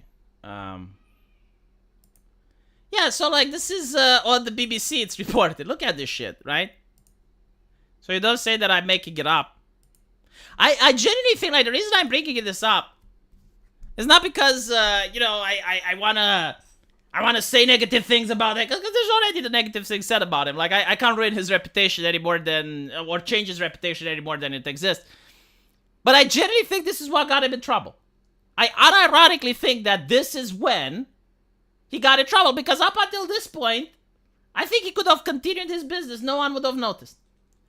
But because, as you can see, so Daria Gusha was 16 at school when she received a private message from Instagram. A high-profile influencer, almost 20 years older than her, and Romanian girl strawberry emoji. Daria, who's at the university in the UK, is the daughter of a prominent Romanian politician. She feels able to speak out publicly when others refuse to do it. The Tate brothers are currently 30 years in custody in Romania, blah, blah, blah. Now, the fact that I actually know how my country functions, I can guarantee to you, right? Like, at the time, like this is not a crime in Romania, okay? So, legally speaking, sending a strawberry emoji to a 16-year-old girl is socially unacceptable. But as far as I know, like, just this by itself isn't a crime, right? So, even though it's not a crime, she does have a father. And her father is a sitting politician. How much you want to bet that the sitting politician was like, okay, I want you to find out who this guy is and what do we have on him? Like, I'm pretty convinced. I don't have any evidence that this happened, but I'm pretty sure that this is how things went. Like, a lot of dads do not appreciate their daughters receiving strawberry emojis, regardless of the legality, if it's legal or not.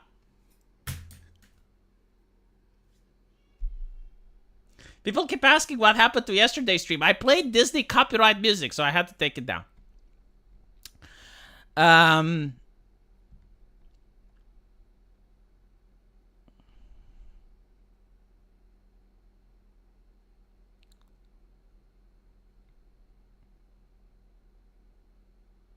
Does strawberry mean something? Let me put it this way, right? You have a daughter, and she's 16. And you have like this other individual, which is renowned for running an operation that involves ladies streaming themselves online in order to get super chats from other people's sons. And this individual sends your daughter a strawberry emoji. What do you think it means, and how would you feel? Does it mean something? I don't know. You tell me. Like, try and position yourself into the shoes of the father.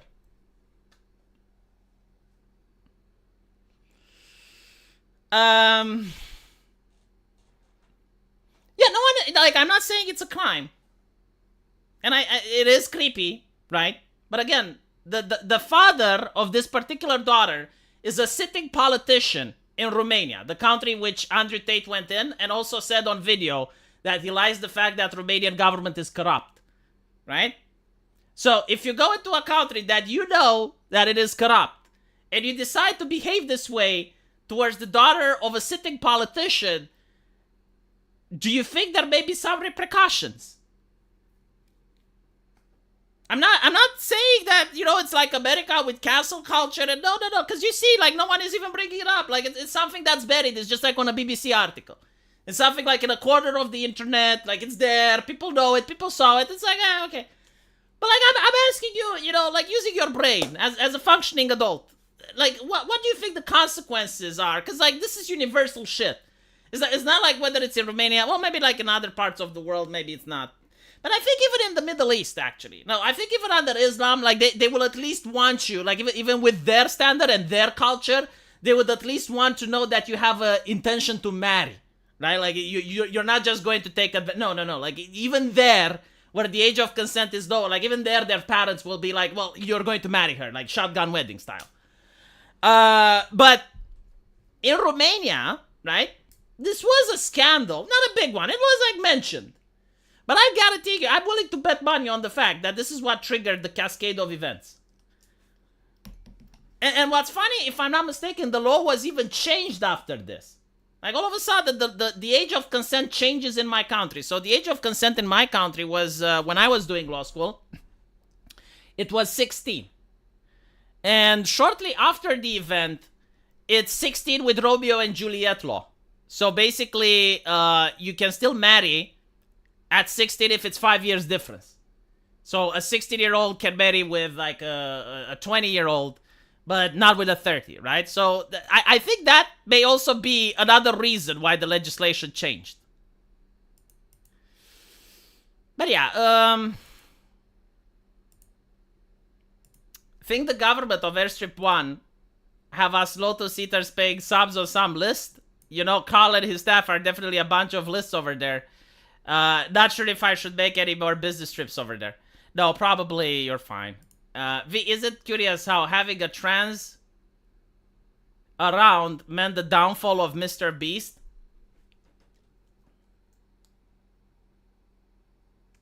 That's another subject. Okay, first I will address SRC Maker. I don't think that the UK has lists that go all the way to the United States for people that are paying subscription for a publication. Now, they do have lists because there were two people back in the day. I forgot their names, but they were stopped at the borders and they were turned back. I think that lady, what's her name? God, fuck, I forgot her name. There was a woman that actually, you know, like, she was accused of, she was gotten the platform from Patreon for manifest observable behavior, something Summers, maybe, whatever. They asked to go through her phone, she refused, like, all that shit. So, no, like, they do have lists. But you need to be someone that's of some notoriety. Like, they're not going to go after you if you just, like, have a subscription on a magazine.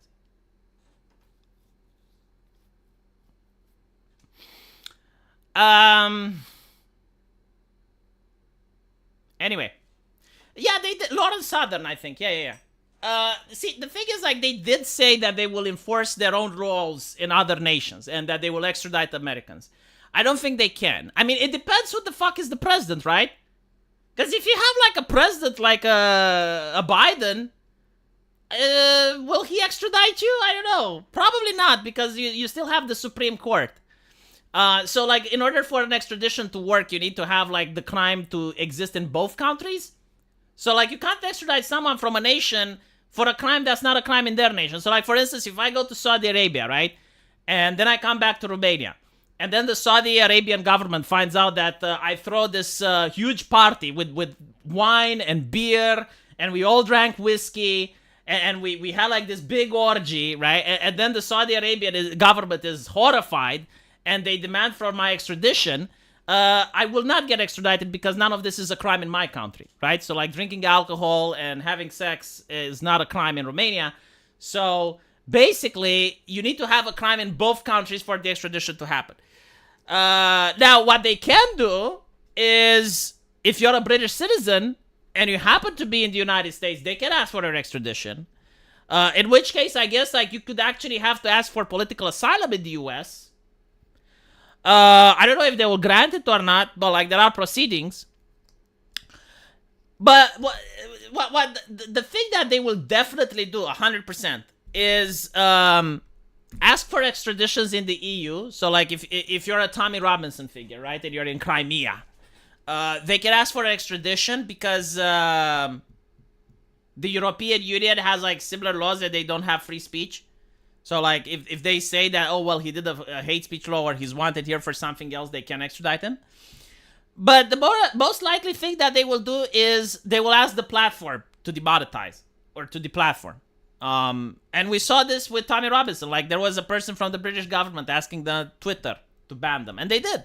And he was banned up until Musk took over. So like that's the most likely thing. They will actually ask platforms in order to deplatform you. I don't know if they can ask banks yet. I mean, we saw with Nigel Farage getting debanked, so it is possible that they may even ask a bank. Like, but I think like you'd have to become quite an inconvenience to them. Like you'd have to be like a Steven Crowder figure and to just constantly shitpost on them nonstop. I think like that's what it would require for them to go after someone that's outside of the UK. Right, now let's talk about MrBeast and his friend. Yes. So let's take a story down the memory lane. 2016, LGBT is all the rave. And when I'm saying this, I'm talking about manifest observable behavior. This is not my opinion, like objectively speaking, not just based on polls, but looking at the internet, right? So 2016, LGBT is all the rave. Even Donald Trump supports LGBT in 2016. Like, let me show this. Donald Trump, LGBT flag, right? So, you got, like, look at this. A lot of people don't remember this, but it did happen, right? So, this was from a Trump rally back when he was fighting Hillary Clinton. This is not AI generated. This is real. And you can tell that it's not recent because he's a lot younger. No one tried to assassinate him at the time. And the flag is also different. It's not like the Amazon flag. Fun fact, this is actually not copyright material. Like, you can actually use this. This is free use. The new Amazon Marxist flag, that one is trademark. So, this is happening, right? You got LGBT on the rise. Everyone is supporting it. Everyone is tolerant. Even right-wingers. Like, most of right-wingers, actually. Just average MAGA people, they're supporting it. They know Trump is supporting it. Not a big deal. So everything is on the rise to the point where companies themselves start marketing their products. And they sell. Like at the time, the products were actually selling. And it's like, oh, here's a cream. $10. Oh, it's July. Well, we painted a rainbow on it. $15. Right? So like companies are doing this. And Morgan and Chase and all the banks, they're all for LGBT stuff. And there's something happening. I think in 2018, there is an event that really pisses people off. And it wasn't the L, it wasn't the G, it wasn't the B. But I think the activists for the T, it wasn't even the T themselves, like the activists were the ones. Because I do have like a couple of Ts that support the channel and I do talk with them and they don't like what's happening. But the main problem was that I think it was not the New York Times, it was a different publication. They showed a child. And the child was, I think, 9 years old. You can Google Desmond is amazing. Miles something, right? It was called Lactasia. They had a stage name. And Desmond is amazing was presented as a young entrepreneur, a young connoisseur of the drag. And you had like this entire montage, this entire thing on national television about Desmond is amazing, dancing in places meant for adults. And a lot of right-wingers that were very tolerant up until that point were like, okay, but like this is a line that we're not comfortable with. Can you back up a little bit? And the answer was no, because a lot of leftists are antagonistic by nature. Like they think that if you piss off a right-winger, you're in the right. Like, no matter what you do, you know that thing, it's like trigger the libs? The leftists actually do that unironically. Like, they do things to trigger right-wingers.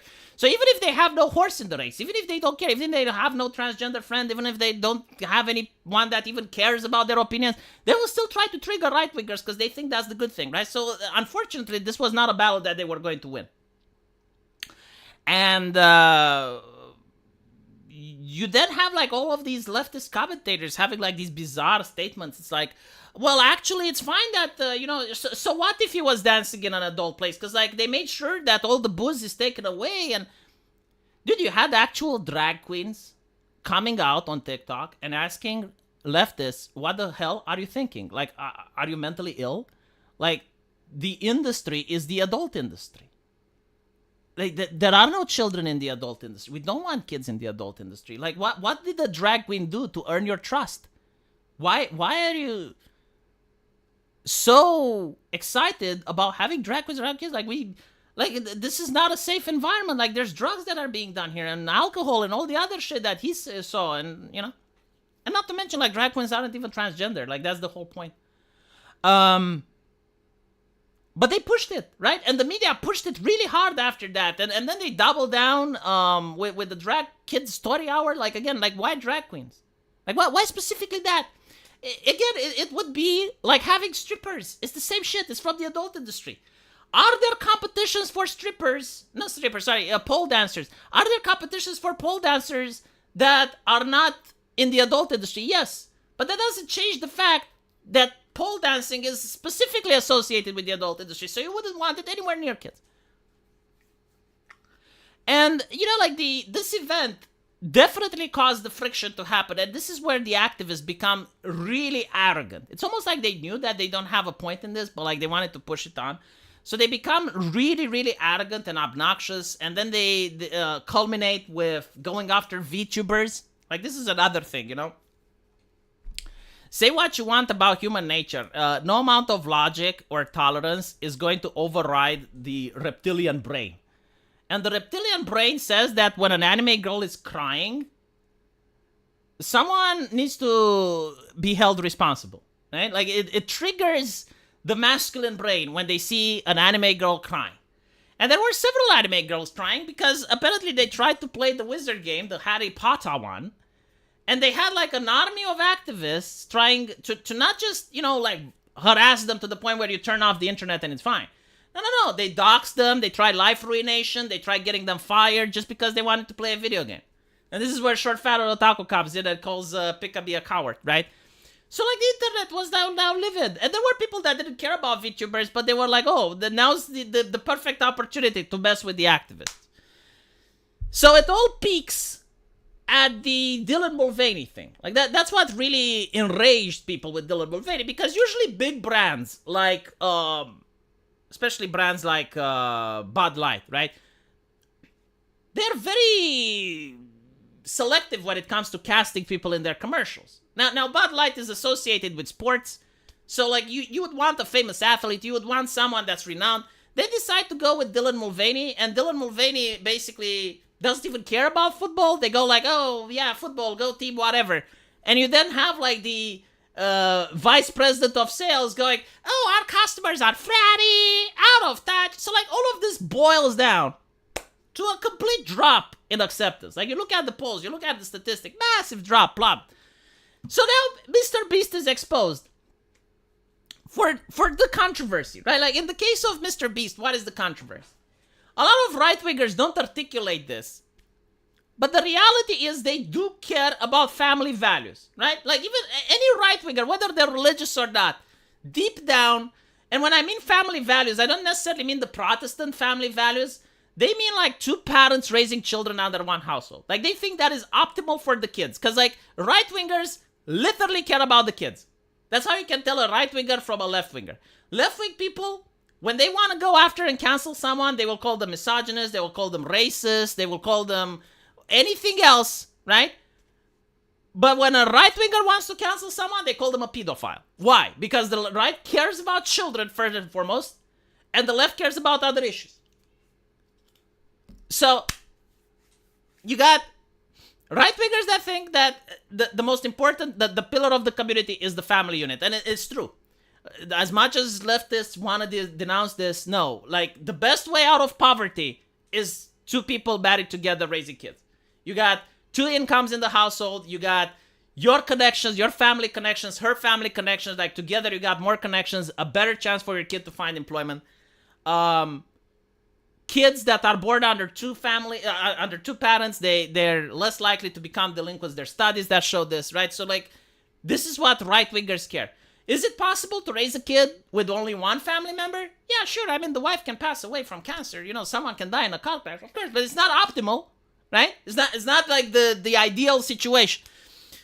So when they see someone associated with MrBeast, which is a channel that's supposed to be a model for kids, like how you know, like you're supposed to, I mean, and you're making videos for kids, so you should be some sort of a role model, right? You can't be like a drunken alcoholic on the channel. It's not proper.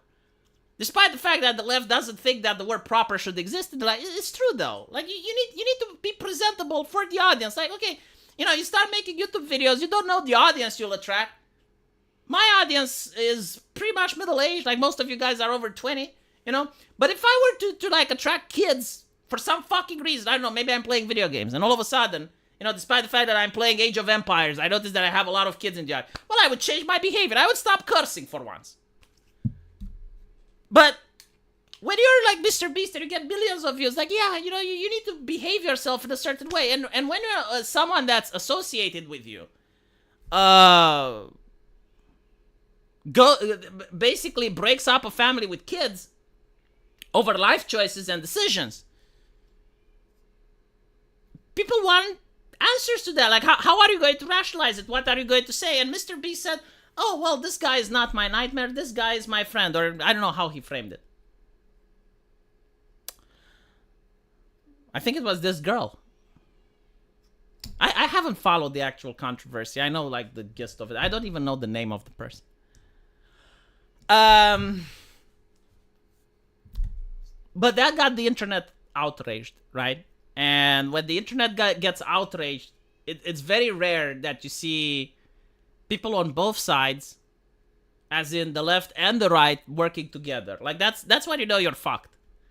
When you have people on the left and the right working together, there have been, like, very few cases in internet history where this happened. But usually when it happens, you're not fucked. Not fucked. And people are, like, digging in the past. Now, the thing is, the past is with an internet that was very uncensored, with a culture that was very permissive, and it encouraged edginess. Like, the edgier you were, the better you got. You know, like, the more street cred you got. But being edgy towards minors, even then it wasn't cool. And it does seem that MrBeast has a lot of people that surround him which were very edgy towards minors. It's not cool. Borderline illegal, I would say. So I don't know how the PR is going to get out of it, but I did see, like, a leak. Like, this was actually interesting. There was a leak, a PR leak from MrBeast. Apparently, what's his name? Keemstar showed it. So Keemstar is showing us a leak, and allegedly, like, this email is true. And there's this person that's supposed to do damage control, right? Like, this company that's supposed to fix the problems. And they're talking about, like, what MrBeast is going through. And the first thing that they're doing is mandatory diversity training and LGBTQ acceptance lessons. And I'm like, okay. This is when you know that America is cooked. Because the people are incapable of thinking for themselves to the point where even companies cannot think for themselves. So what I mean by this is you cannot apply the exact same measure everywhere. You cannot be the hammer and everything is a nail. Like, if you're a company that's supposed to do damage control and damage mitigation, you're supposed to assess what your client needs. MrBeast does not need LGBTQ acceptance. MrBeast needs a Terminator to go back in time and stop Sarah Connor. Like, the idea, like the problem with MrBeast isn't that he is doing shit now. The problem with MrBeast is that he can't stop shit from coming up. The thing is already done. Events are already in motion. The goblin went with my phone battery. It died, so.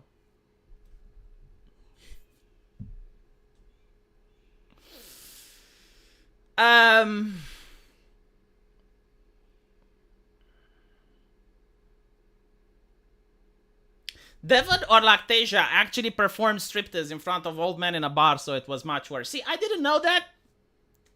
But even not knowing that, I still had the same revulsion because deep inside, I felt that's what's going on. And even though I was assured by so many leftists that it's not the case, I was like, no, you're probably wrong and I'm probably right.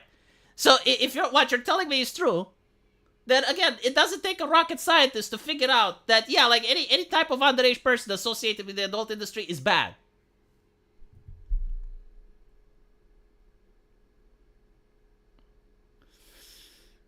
Aren't they already editing his own videos? Like, okay, MrBeast is a multi-millionaire. I'm pretty sure he has, like, the best in the field trying to do damage control, but I don't know that he can.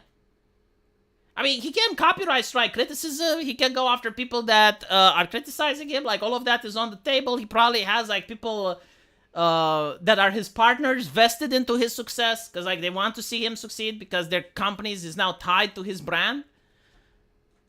I don't see what he can do. And the funny part is that this is happening right after Dr. Disrespect, right? So you got a lot of MrBeast fans, and you got a lot of fans of the other person that transitioned. And normally they wouldn't say anything, but now they're pressured because they were very opinionated on Dr. Disrespect. And it's like, well, I mean, you're the person we come for guidance and wisdom. So, like, what should we do in this situation?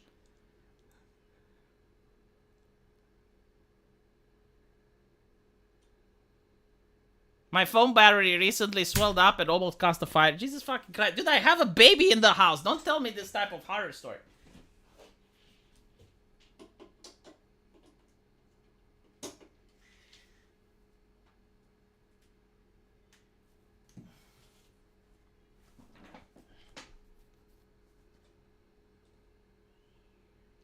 By the way, there's a video. I don't know if I should show it because I'm going to probably get it out. I'll probably have to delete the stream again because of copyright reasons. So I'll not show it, but I'll describe it. I think I can describe the video. You just need to close your eyes and visualize with me, right? Can you do this, chat? Can you just close your eyes and visualize together? You guys know Kai Cenat? Can you imagine Kai Cenat? Let me show you the streamer, Kai Cenat, right? I think like this is the streamer that decided to give free PlayStations and caused a riot in New York. I may be wrong, but I think yeah, this is Kai Cenat. So obviously, you know, very famous person, multi-millionaire probably. I mean, they're one of the most popular streamers. The media is pushing him. And I see this recording with Kai Cenat. And he's flirting with this young girl. And this young girl is smoking hot, right? So, like, obviously, Kai Cenat wants her number, gets her number. And then you can see, as the girl walks away, you can see the horror on Kai Cenat's face. It was like he was in the trenches of World War I under German artillery fire. And it's like...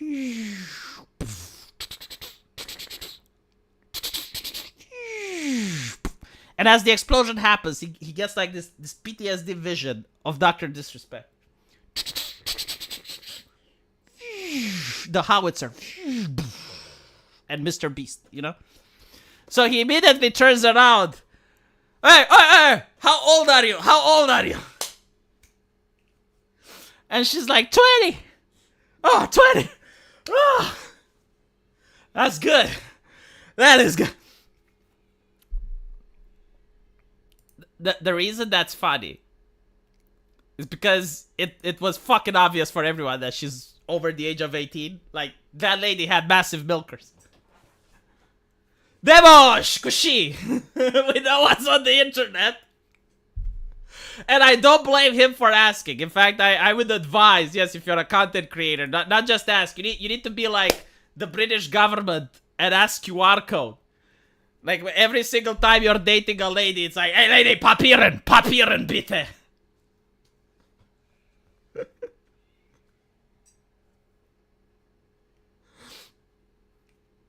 Oh yeah, he did it. Like he should have. He should have asked for ID. He should have asked for ID on the spot. Government issued. Either ID or, you know what? Even ID isn't that good because there are still people that can commit fraud. So what you need is a bank extract. That's what you need. You need an extract for like the last 3 months of her banks and utility bills just to be sure. Yeah, no, like that's the thing. A lot of people were mocking the man in the comment section, and I'm like, why are you mocking him? This is like no, like we are living in a culture. You gotta protect yourself. No, like he did nothing wrong. In fact, like everyone should be like that. DNA, please. You're cute. Could I get a sample for carbon dating? Yeah. No, but like there were other people that got canceled from Kick. I haven't followed the story, but basically, from my understanding of what happened, like chat, tell me if I'm wrong, if I'm not getting the story straight. But she was 17. However, she did show ID to get in. So like she somehow forged the fact that she's 18 and she got in. And then when people found out that she's 17, those two guys got canceled. So yeah, I don't blame Kai Cenat for doing his due diligence.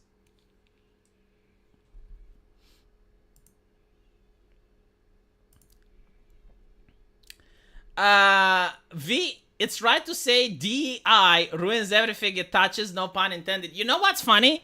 It's not DEI, it's DEI. It used to be DIE. But the thing is, like, diversity initiatives were something like... I'm not going to say that most people didn't know about them, but they were like at the corpo level thing. They weren't really in the overtone window. Like some people talked about it, but like mostly YouTubers, right? And it was diversity, inclusivity, and equity, and it sounded DIE. And it sounded bad. So like they rebrand, and now it's DEI, and now they're rebranding it as well, and it's going to be Bridge. So you see like a lot of DEI positions being dismantled. Like Microsoft is getting rid of its DEI, and I think like Xbox and many other companies are getting rid of DEI. But what they're doing is they're rebranding, and it's happening the same with ESG scores in finance. Like they're saying, oh yeah, we're getting rid of ESG scores because like there's a public backlash against them. But what they're doing is now they're having like loans for like sustainability for a new future or something like that, right? So it's still the same ESG stuff. They just rebranded, and it's the same with the Bridge thing.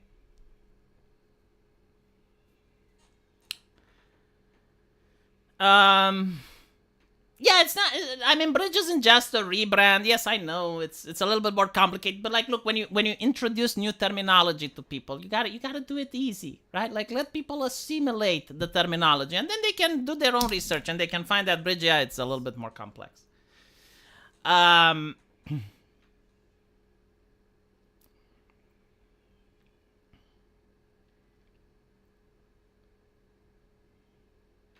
Brighter tomorrow is the motto of the 5-year plan. It doesn't surprise me. Like, a lot of leftist stuff is so fucking cringe in name. Like, for instance, hope not hate.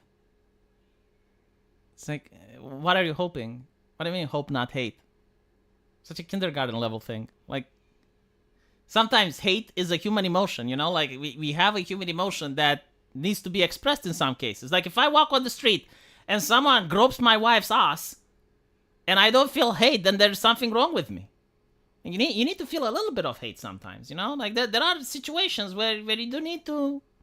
And they do hate. I mean, they hate right-wingers. Like, everyone hates. It's just that you hate something else, you know? Yeah, Build Back Better. Another one that really pissed me off. It's like, Build Back Better. Well, who the fuck ruined it? Why do we need to build it back? What happened to the old one? Well, someone fucked it up. Who fucked it up? You did, by shutting down the economy. Oh, I see. So who should build it? Oh, the same people that ruined it? Why? No. No, I don't want to build it back.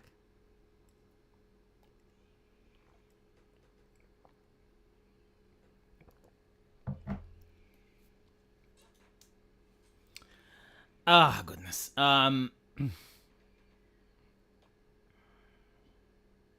Everyone hates editing. Editing is awful. Build Back Better is an old slogan Biden took. No, it's I mean, it wasn't just Biden. Boris Johnson from the UK had it. Justin Trudeau from Canada have it. It was an international push.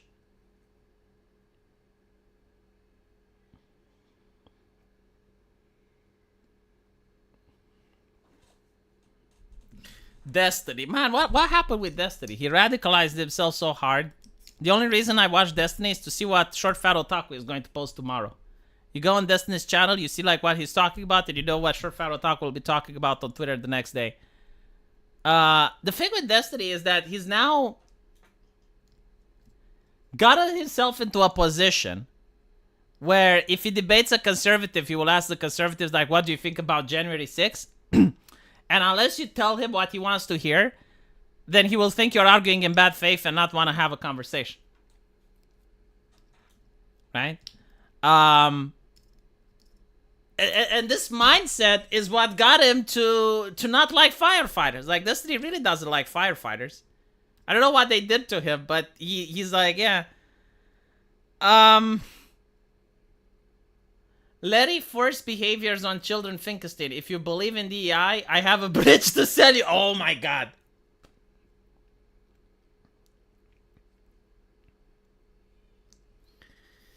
Yeah, from what I know, from content creators that do talk to content creators that do speak with Destiny, he's not in a good place. Like, after the divorce that really crushed him. I don't know how much he believed in the... Like the thing with Destiny, I will tell you this, right? He believed in an open relationship, right? In an open marriage. When usually you hear a guy that believes in open marriage, you think of a person that, you know, is going to have his wife sleeping around and he doesn't get any. But with Destiny, it wasn't the case. Destiny was getting a lot. Like, he was a popular streamer, and despite the size, he did manage to find a lot of ladies that considered him attractive. So with Destiny, it wasn't a problem with not finding women to be with. But I do think he actually loved his wife. And I do think he actually felt devastated when she filed a divorce. And that probably did affect him, yeah.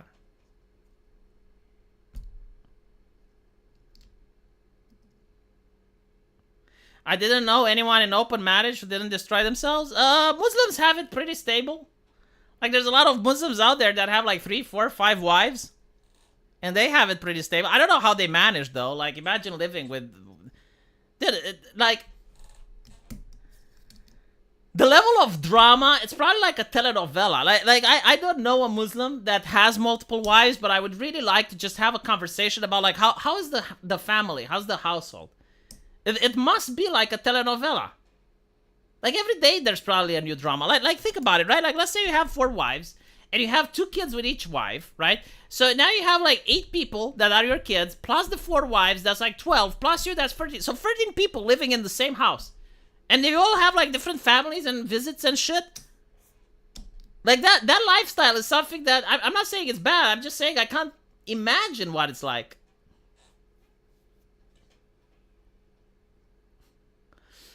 As much of a degenerate and edgelord that Shadman was, he also mentioned how important it was to preserve children's innocence in a stream. Oh, come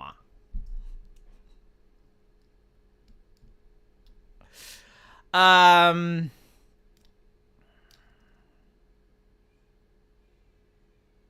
Do I even want to address this topic? Shadman is a person that uses any type of controversy, no matter how fucked up, in order to get the spotlight. If he wasn't in prison right now, he would have used this controversy in order to generate as much clout as humanly possible. The only difference is that now culture has changed, and he would probably get canceled from every single social media. The thing with Shadman is that even in the darkest corners of the internet communities, he is still not accepted because he did the one thing that even in America, where it's very permissive, even in America it's not allowed, which is to draw a real kid. And he did it to Keemstar. And you can't defend that, man. Like, you really can't defend that. There's nothing you can say about it. Now, why other content creators liked him, it's, well, first of all, a lot of content creators liked him before knowing that. And it's also the fact that the internet back then was extremely edgy, as I mentioned. Like, you got street cred for being edgy. And he was, like, his art style, compared to other artists on Tumblr at the time, it does look like it's very detailed. And he also draws, like, normal women, right? So that's why, like, if you go back to YouTubers in the past, because a lot of people are like, well, how did so many old YouTubers die? That's why. I just explained it. I don't like the explanation, but it is what it is. Yeah, Shadman is in prison, if I'm not mistaken. I think he's from Switzerland. But he got into prison for assault, I think. I had to look into it because it was trending on Twitter. It's like, what the fuck?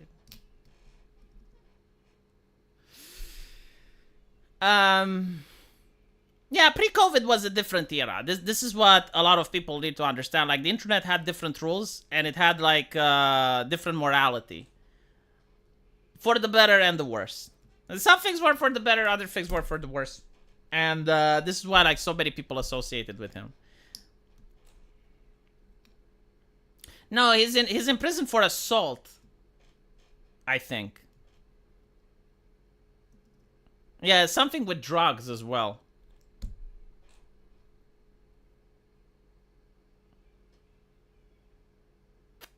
I'm surprised Belle Delphine wasn't cancelled by the lefties because of her current friendship with Shadi. He only draws these last years. Being a woman is different. Like, look, it shouldn't be, and a lot of people don't. Like, a lot of people like to say that they agree, but they don't. Because even South Park made an episode, right? Like, it's such a cultural thing. And even South Park made an episode where when the woman does it, it's nice. And it's not nice. And most people will speak the speech, but they don't actually believe it. And again, especially if it's a good-looking woman, they don't care. Like, women get a pass with this.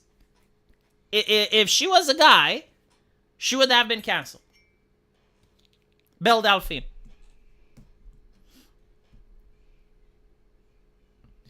And yeah, Belle Delphine is also, I can't say, she's kind of from the same era where, like, being edgy, like she will do things for being edgy, but at least she kind of knows where the line is. So, like, she will make a video, a very sexualized video on YouTube, which mimics wet ass pussy, image for image, and she doesn't get canceled, right? But she gets, like, 100,000 new subscribers from it. So, like, she knows how to make these controversies in order to gain subscribers and clout from it. Like, but she also knows how to make them so that she doesn't push the line and gets canceled. Like, one of the things she did is, like, for a while, she was teasing people that she's going to do adult content, but she never did. So, like, she would constantly tell people, hey, subscribe to me and you're going to get to see something. And when you subscribe to her, it wasn't that. Like, it was just a joke, right? So she managed to, like, keep doing that, but after a while, it stopped working. Like, people knew that she was trolling. So then she actually does it, but she does it with her boyfriend, and she does it in a way that it appears non-consensual, right? I think, like, her first video was, like, with her in the woods or something, and it got, like, the left really enraged. Like, leftists were really pissed off about it. Because you had, like, her boyfriend tying her up, you know, and it was, That type of video. And the left was like really enraged. And again, like they couldn't cancel her, but she got a lot of views. So like this is like her shtick. Like she will do something that's incredibly inflammatory and piss people off, but she knows where the line is, and the fact that she's a woman, she also got an advantage with that, and she will never get canceled. But she will always get like subscribers from the controversy.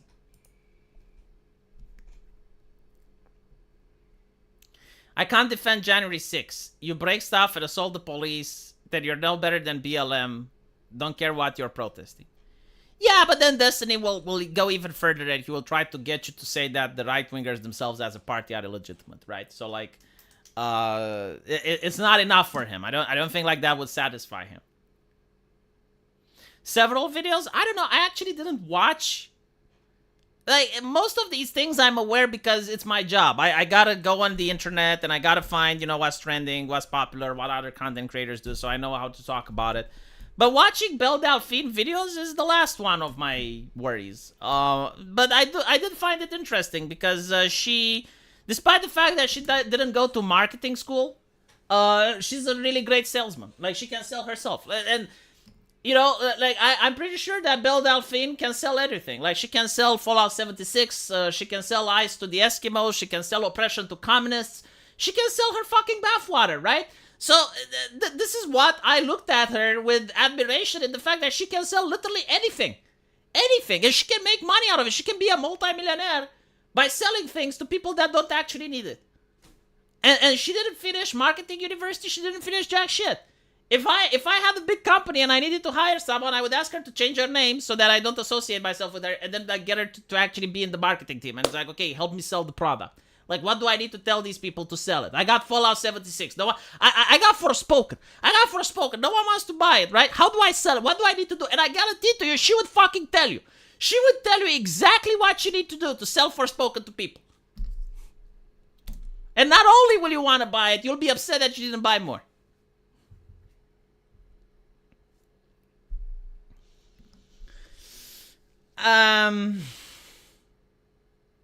She can sell Manga to leftists, yes.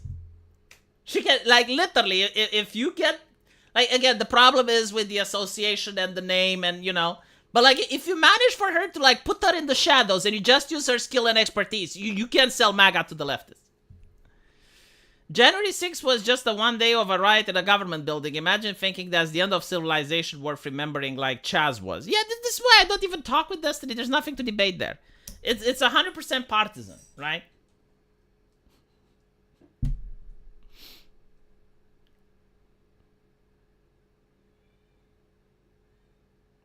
No, like, seriously, you know, like, this is something that I notice most people can't do, which is to separate the personality of a person from the actual skills that they have. So, you can have a person that's a really bad guy, or a really vile person. Like, okay, let's assume that Michael Jackson was really diddling kids, right? Like, let's assume that's the case. Even though, like, I saw a Razor Fist video and he convinced me that it wasn't. But let's assume that it was the case, right? If that was true, it wouldn't change the fact that he sings good music. Like, you can admit, yeah, like, he sings great music, but he's an awful person.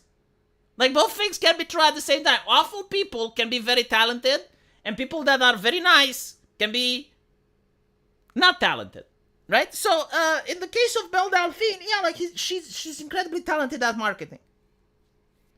I don't know if she comes up with the ideas or someone helps her from behind the scene, because I know that there are some e-girls out there that actually do have help from various individuals, but if she actually comes up with the ideas herself, like, there is nothing you can learn at marketing school that she can't do.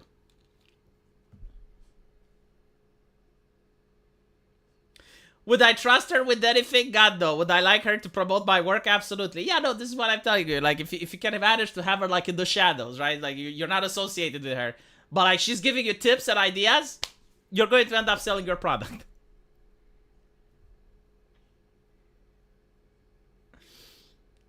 Yeah, Michael Jackson is innocent. Like, from what I have seen, I'm pretty convinced that he didn't do it. But at the time, everyone thought he did. And I remember when the radios were taking down his music, and it was triggering me because I really enjoy Michael Jackson's songs when I grew up. And they were like some of the, like when I listen to a Michael Jackson song, it gives me memories of my childhood, because it's actually funny, you know, growing up, I never had access to American entertainment or media.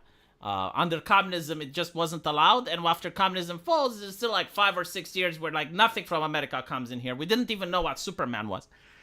And one of the first things that came from America was Michael Jackson. Even under communism, like, they would allow Michael Jackson very sporadically, like very rarely, but like you could see it on television. And as a kid, I really liked the style, because it was so different than anything we had under the Iron Curtain. Like, we had different types of songs, like even the instruments and the presentation and everything was just mind blowing. So yeah, like oh my god. Oh, okay, right. Let me show you something else, like something that really didn't age well. So there is something like a Michael Jackson arcade game. This is why it reminds me of my childhood, because this was one of the first arcade games as well that was at a hotel next to the place I lived. And you could insert coins in order to play it, right? And the game really didn't age well at all, because it has you playing as Michael Jackson and you need to rescue children.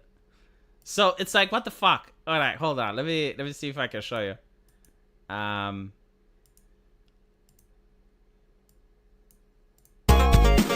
Right. So like the whole game is like you're walking around, right, and you're throwing your hat in order to kill bad guys. Like most of the levels are themes from his songs.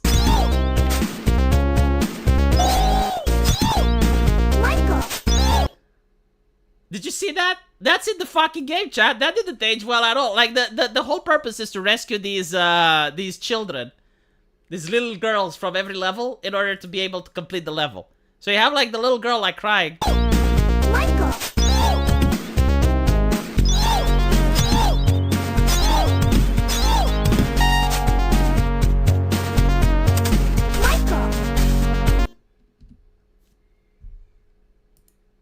At the time, I didn't think much of it. I gotta say, you know, I was playing it at the time. This is a very old game, by the way. It's from the 1980s. Like, it's incredibly old. At the time, I didn't really think much of it. Now, looking back, a little bit problematic. Not a lot. A little bit. This was before the scandal, by the way. And I'm trying to think, like, were they trying to sabotage him? Like, again, like, I don't think he actually made the game, right? Like, he's not a programmer. He's not a developer. He didn't make the game. So it's quite possible that the people making the game were trying... this is called priming in market speak. You're priming the audience for the product, right? So, like, you're trying to get the audience used to the idea. So I genuinely think that this may actually have been a ploy. But even then, it's like, video games weren't that popular, so I don't know if people were really that...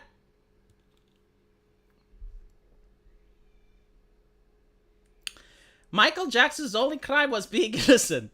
They used him to push the ideology of hating on celebrities over if they were guilty or not. But now they are guilty because now there's actual evidence. Yeah, I saw Razor Fist videos, and I do think that Michael Jackson didn't do anything wrong.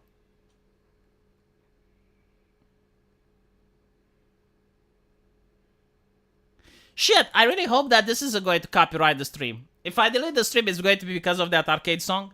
Fuck. Hopefully someone saved it. I'll probably not delete it, only if I get like a copyright claim. But I shouldn't. I think like it's a very old game. I don't think like anyone has intellectual property for it. See, this is why I'm trying my best not to show clips. And I keep telling people to use their imaginations. I keep getting like accused, oh, V, you're deleting streams to hide stuff. Like, no, nothing is stopping you guys from recording while I'm making this. Like, I'm not trying to hide things. It's just that I don't want strikes on my videos, because then the algorithm like fucks up your entire channel. That's literally it. The Moonwalker game is based on the movie. The kids play a big part in the narrative. Oh, okay, that explains it. Because I was just wondering, like, what the fuck? Because it makes no sense.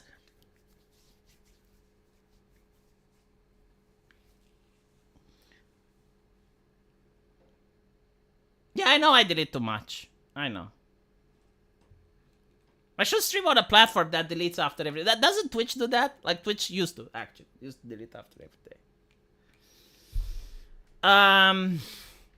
Actually, yeah, no, hold on. YouTube can actually filter the audio out. Right. So if that's the case, I can just filter it out. What happened to your super chat? I don't know. Let me check. I'm sorry if I missed it.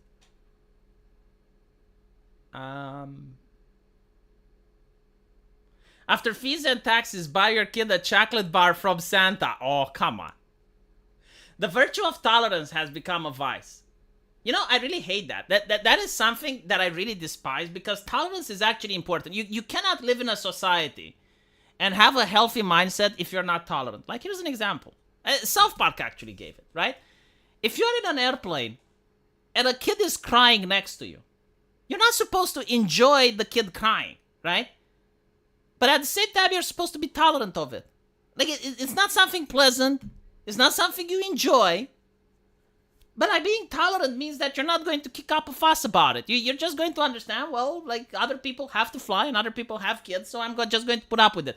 What the left does is they took that and they said, no, you know what? Every single plane needs to have at least 5 crying kids.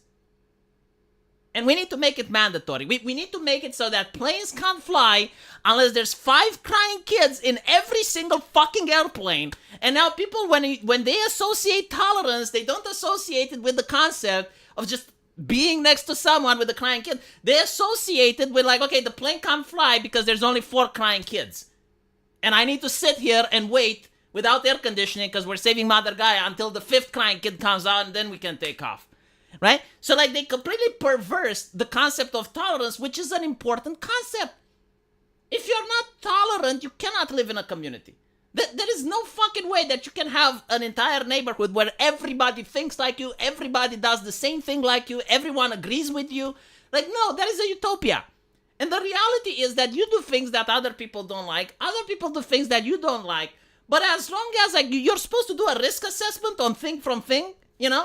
And if, like, your neighbor wants to have, like, their entire garden with branches and thorns because he's not gardening, that's his problem, right? As long as it's not on your property and, like, that shit doesn't come in your house, then it's fine. You should be tolerant. But no, like, they really perverted that. They made it like, no, in order for the neighbor with the bad garden to feel good, everyone needs to have a bad garden. So even if you're a great gardener and you enjoy gardening, you shouldn't garden because, like, then you're making your neighbor feel bad. So that's how the left perverted it.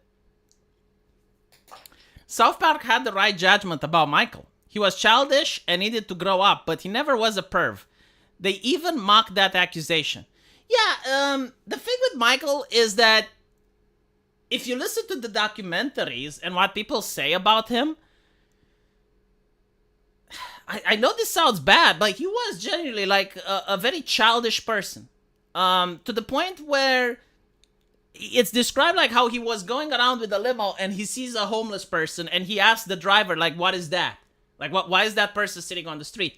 And the driver tells him, it's like, well, it's a homeless person. It's like, what's that? And he actually gets explained what a homeless person is. He didn't know. He stops the limo, goes, gives the man money, and then goes around town giving money to all the homeless people that he saw. You know, like, that is something that's like, wow, holy shit. Like, is that true or exaggerated? That can't fucking be true.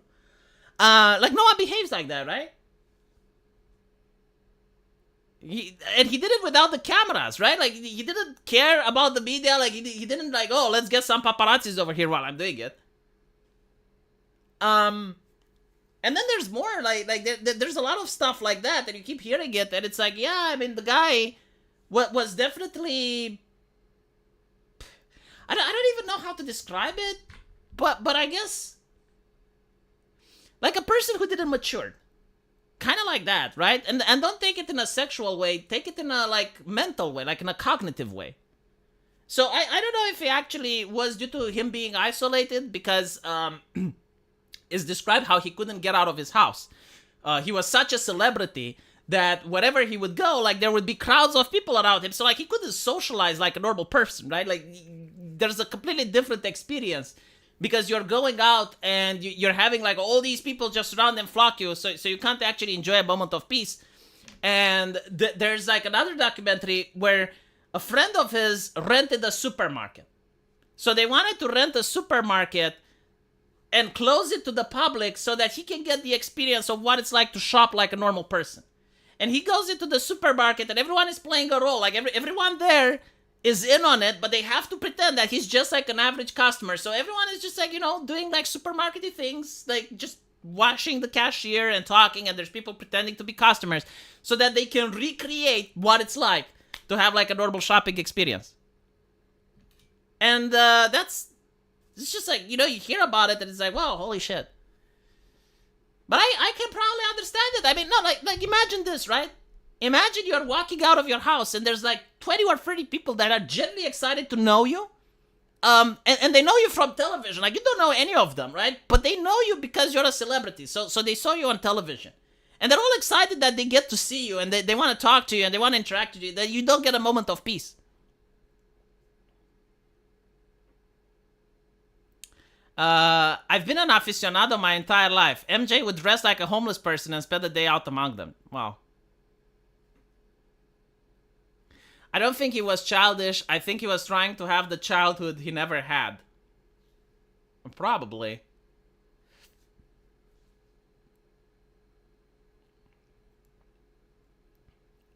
He was horribly abused by his father until he became successful enough to break away on his own. Yeah, it is what it is. Let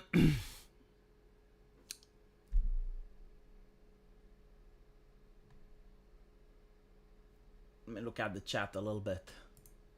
Got my eyes on your chat. He was not childish. His high voice was also a ploy. Lots of singers save their voices by staying in the throat. I'm not saying childish as in the way he was speaking. I'm saying childish in the way that he didn't know what a homeless person is. like you're in this secluded place, you're protected from reality. Sheltered. Yeah, sheltered, I think, is the correct way to frame it.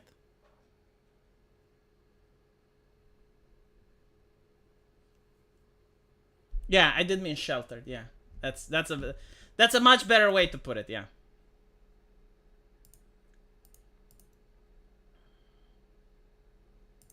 Ah, there we go. I got the troll back. My phone battery is recharged. He was Peter Pan manifest in real life. Oh my goodness! Don't remind me about that horrible movie. Every time, see, this is what Disney does. It not only does remakes that you can ignore, they completely destroy the original. Because now when you're thinking about Peter Pan, you're thinking about the remake, and it's like, good God, I wish I didn't see it. Like ironically, there's so many videos that I wish I've never seen. Like Two Girls, One Cup. There are certain gore videos that I got to experience in my lifetime. Like I told you, I went to this guy from university who got us drunk at a party and then made us watch all these gory shit or car crashes, right? Like all these videos I wish I'd never seen. Like I wish I could turn time back and not see them. Peter Pan is also one of them. Like putting these Peter Pan would probably not be number one. Like number one would probably be something with a jar. But like close to that it would be Peter Pan.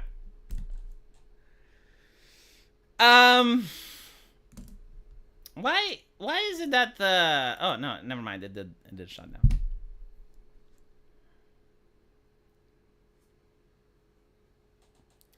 I'm telling you, the reason I deleted The Week is Stupid, people keep asking, is because of copyright content. I'll try not to delete this one unless the Michael Jackson song is a problem. But I don't understand, like, if people don't want me to delete stuff, why aren't you recording it? Everyone has a clip channel. I don't get a clip channel. Fucking clip me. MG was so famous. At one point, he paid an entire grocery store. Yeah, we talked about him. We talked about it. And I don't think it was him that paid the grocery store. I think it was a friend of his that wanted to make a surprise for him.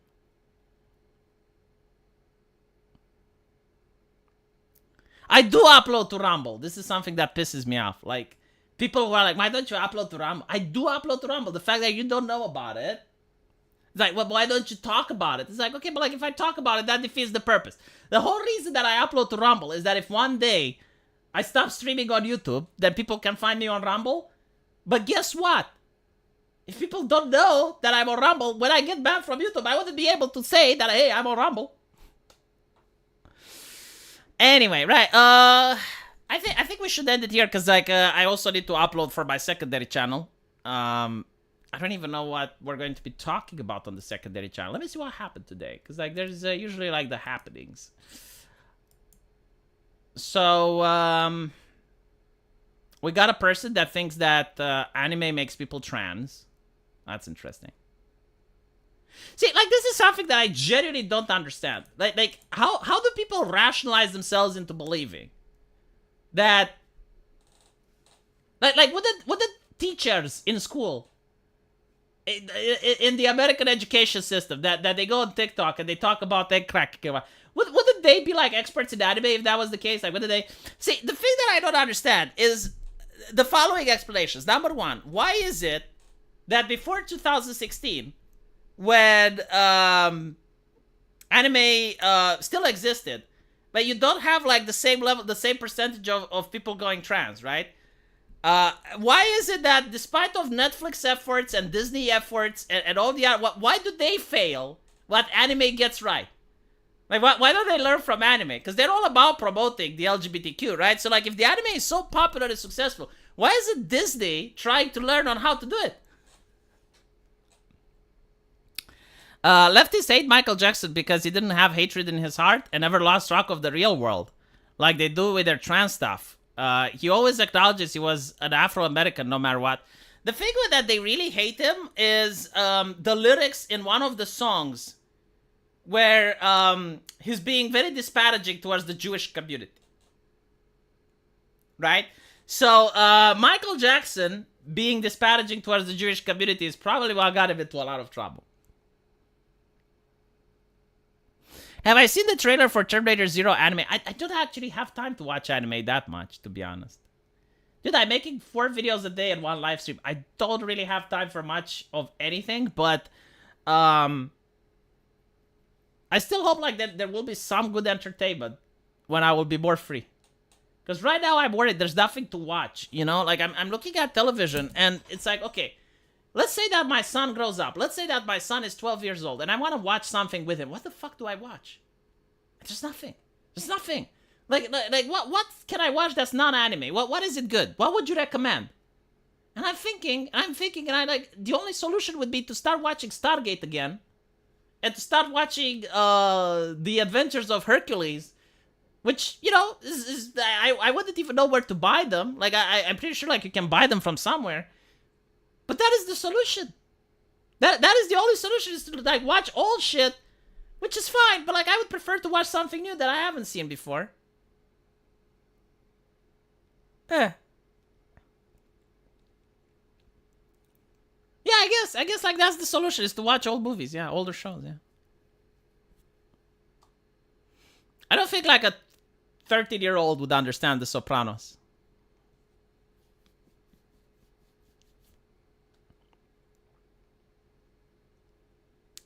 Do you think Michael Jackson Black or White would be released today? Man, people bitch about the anime. And I will tell you this. Find the most degenerate mainstream anime that you possibly can, right? What you think is the absolute worst. Again, not adult, right? But something for mainstream consumption. Something that you can find merchandise in a marketplace for, right? And I will find you just an average hip-hop video. Just the most basic bitch, the most average hip-hop video that you can find. And then we can compare the themes in that anime with the themes from the hip-hop video. The moral lessons from that anime with the moral lessons from the hip-hop video. The vulgarity. And I'm curious, which do you think is going to be better?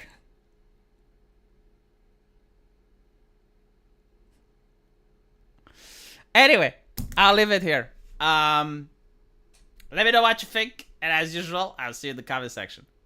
Take care.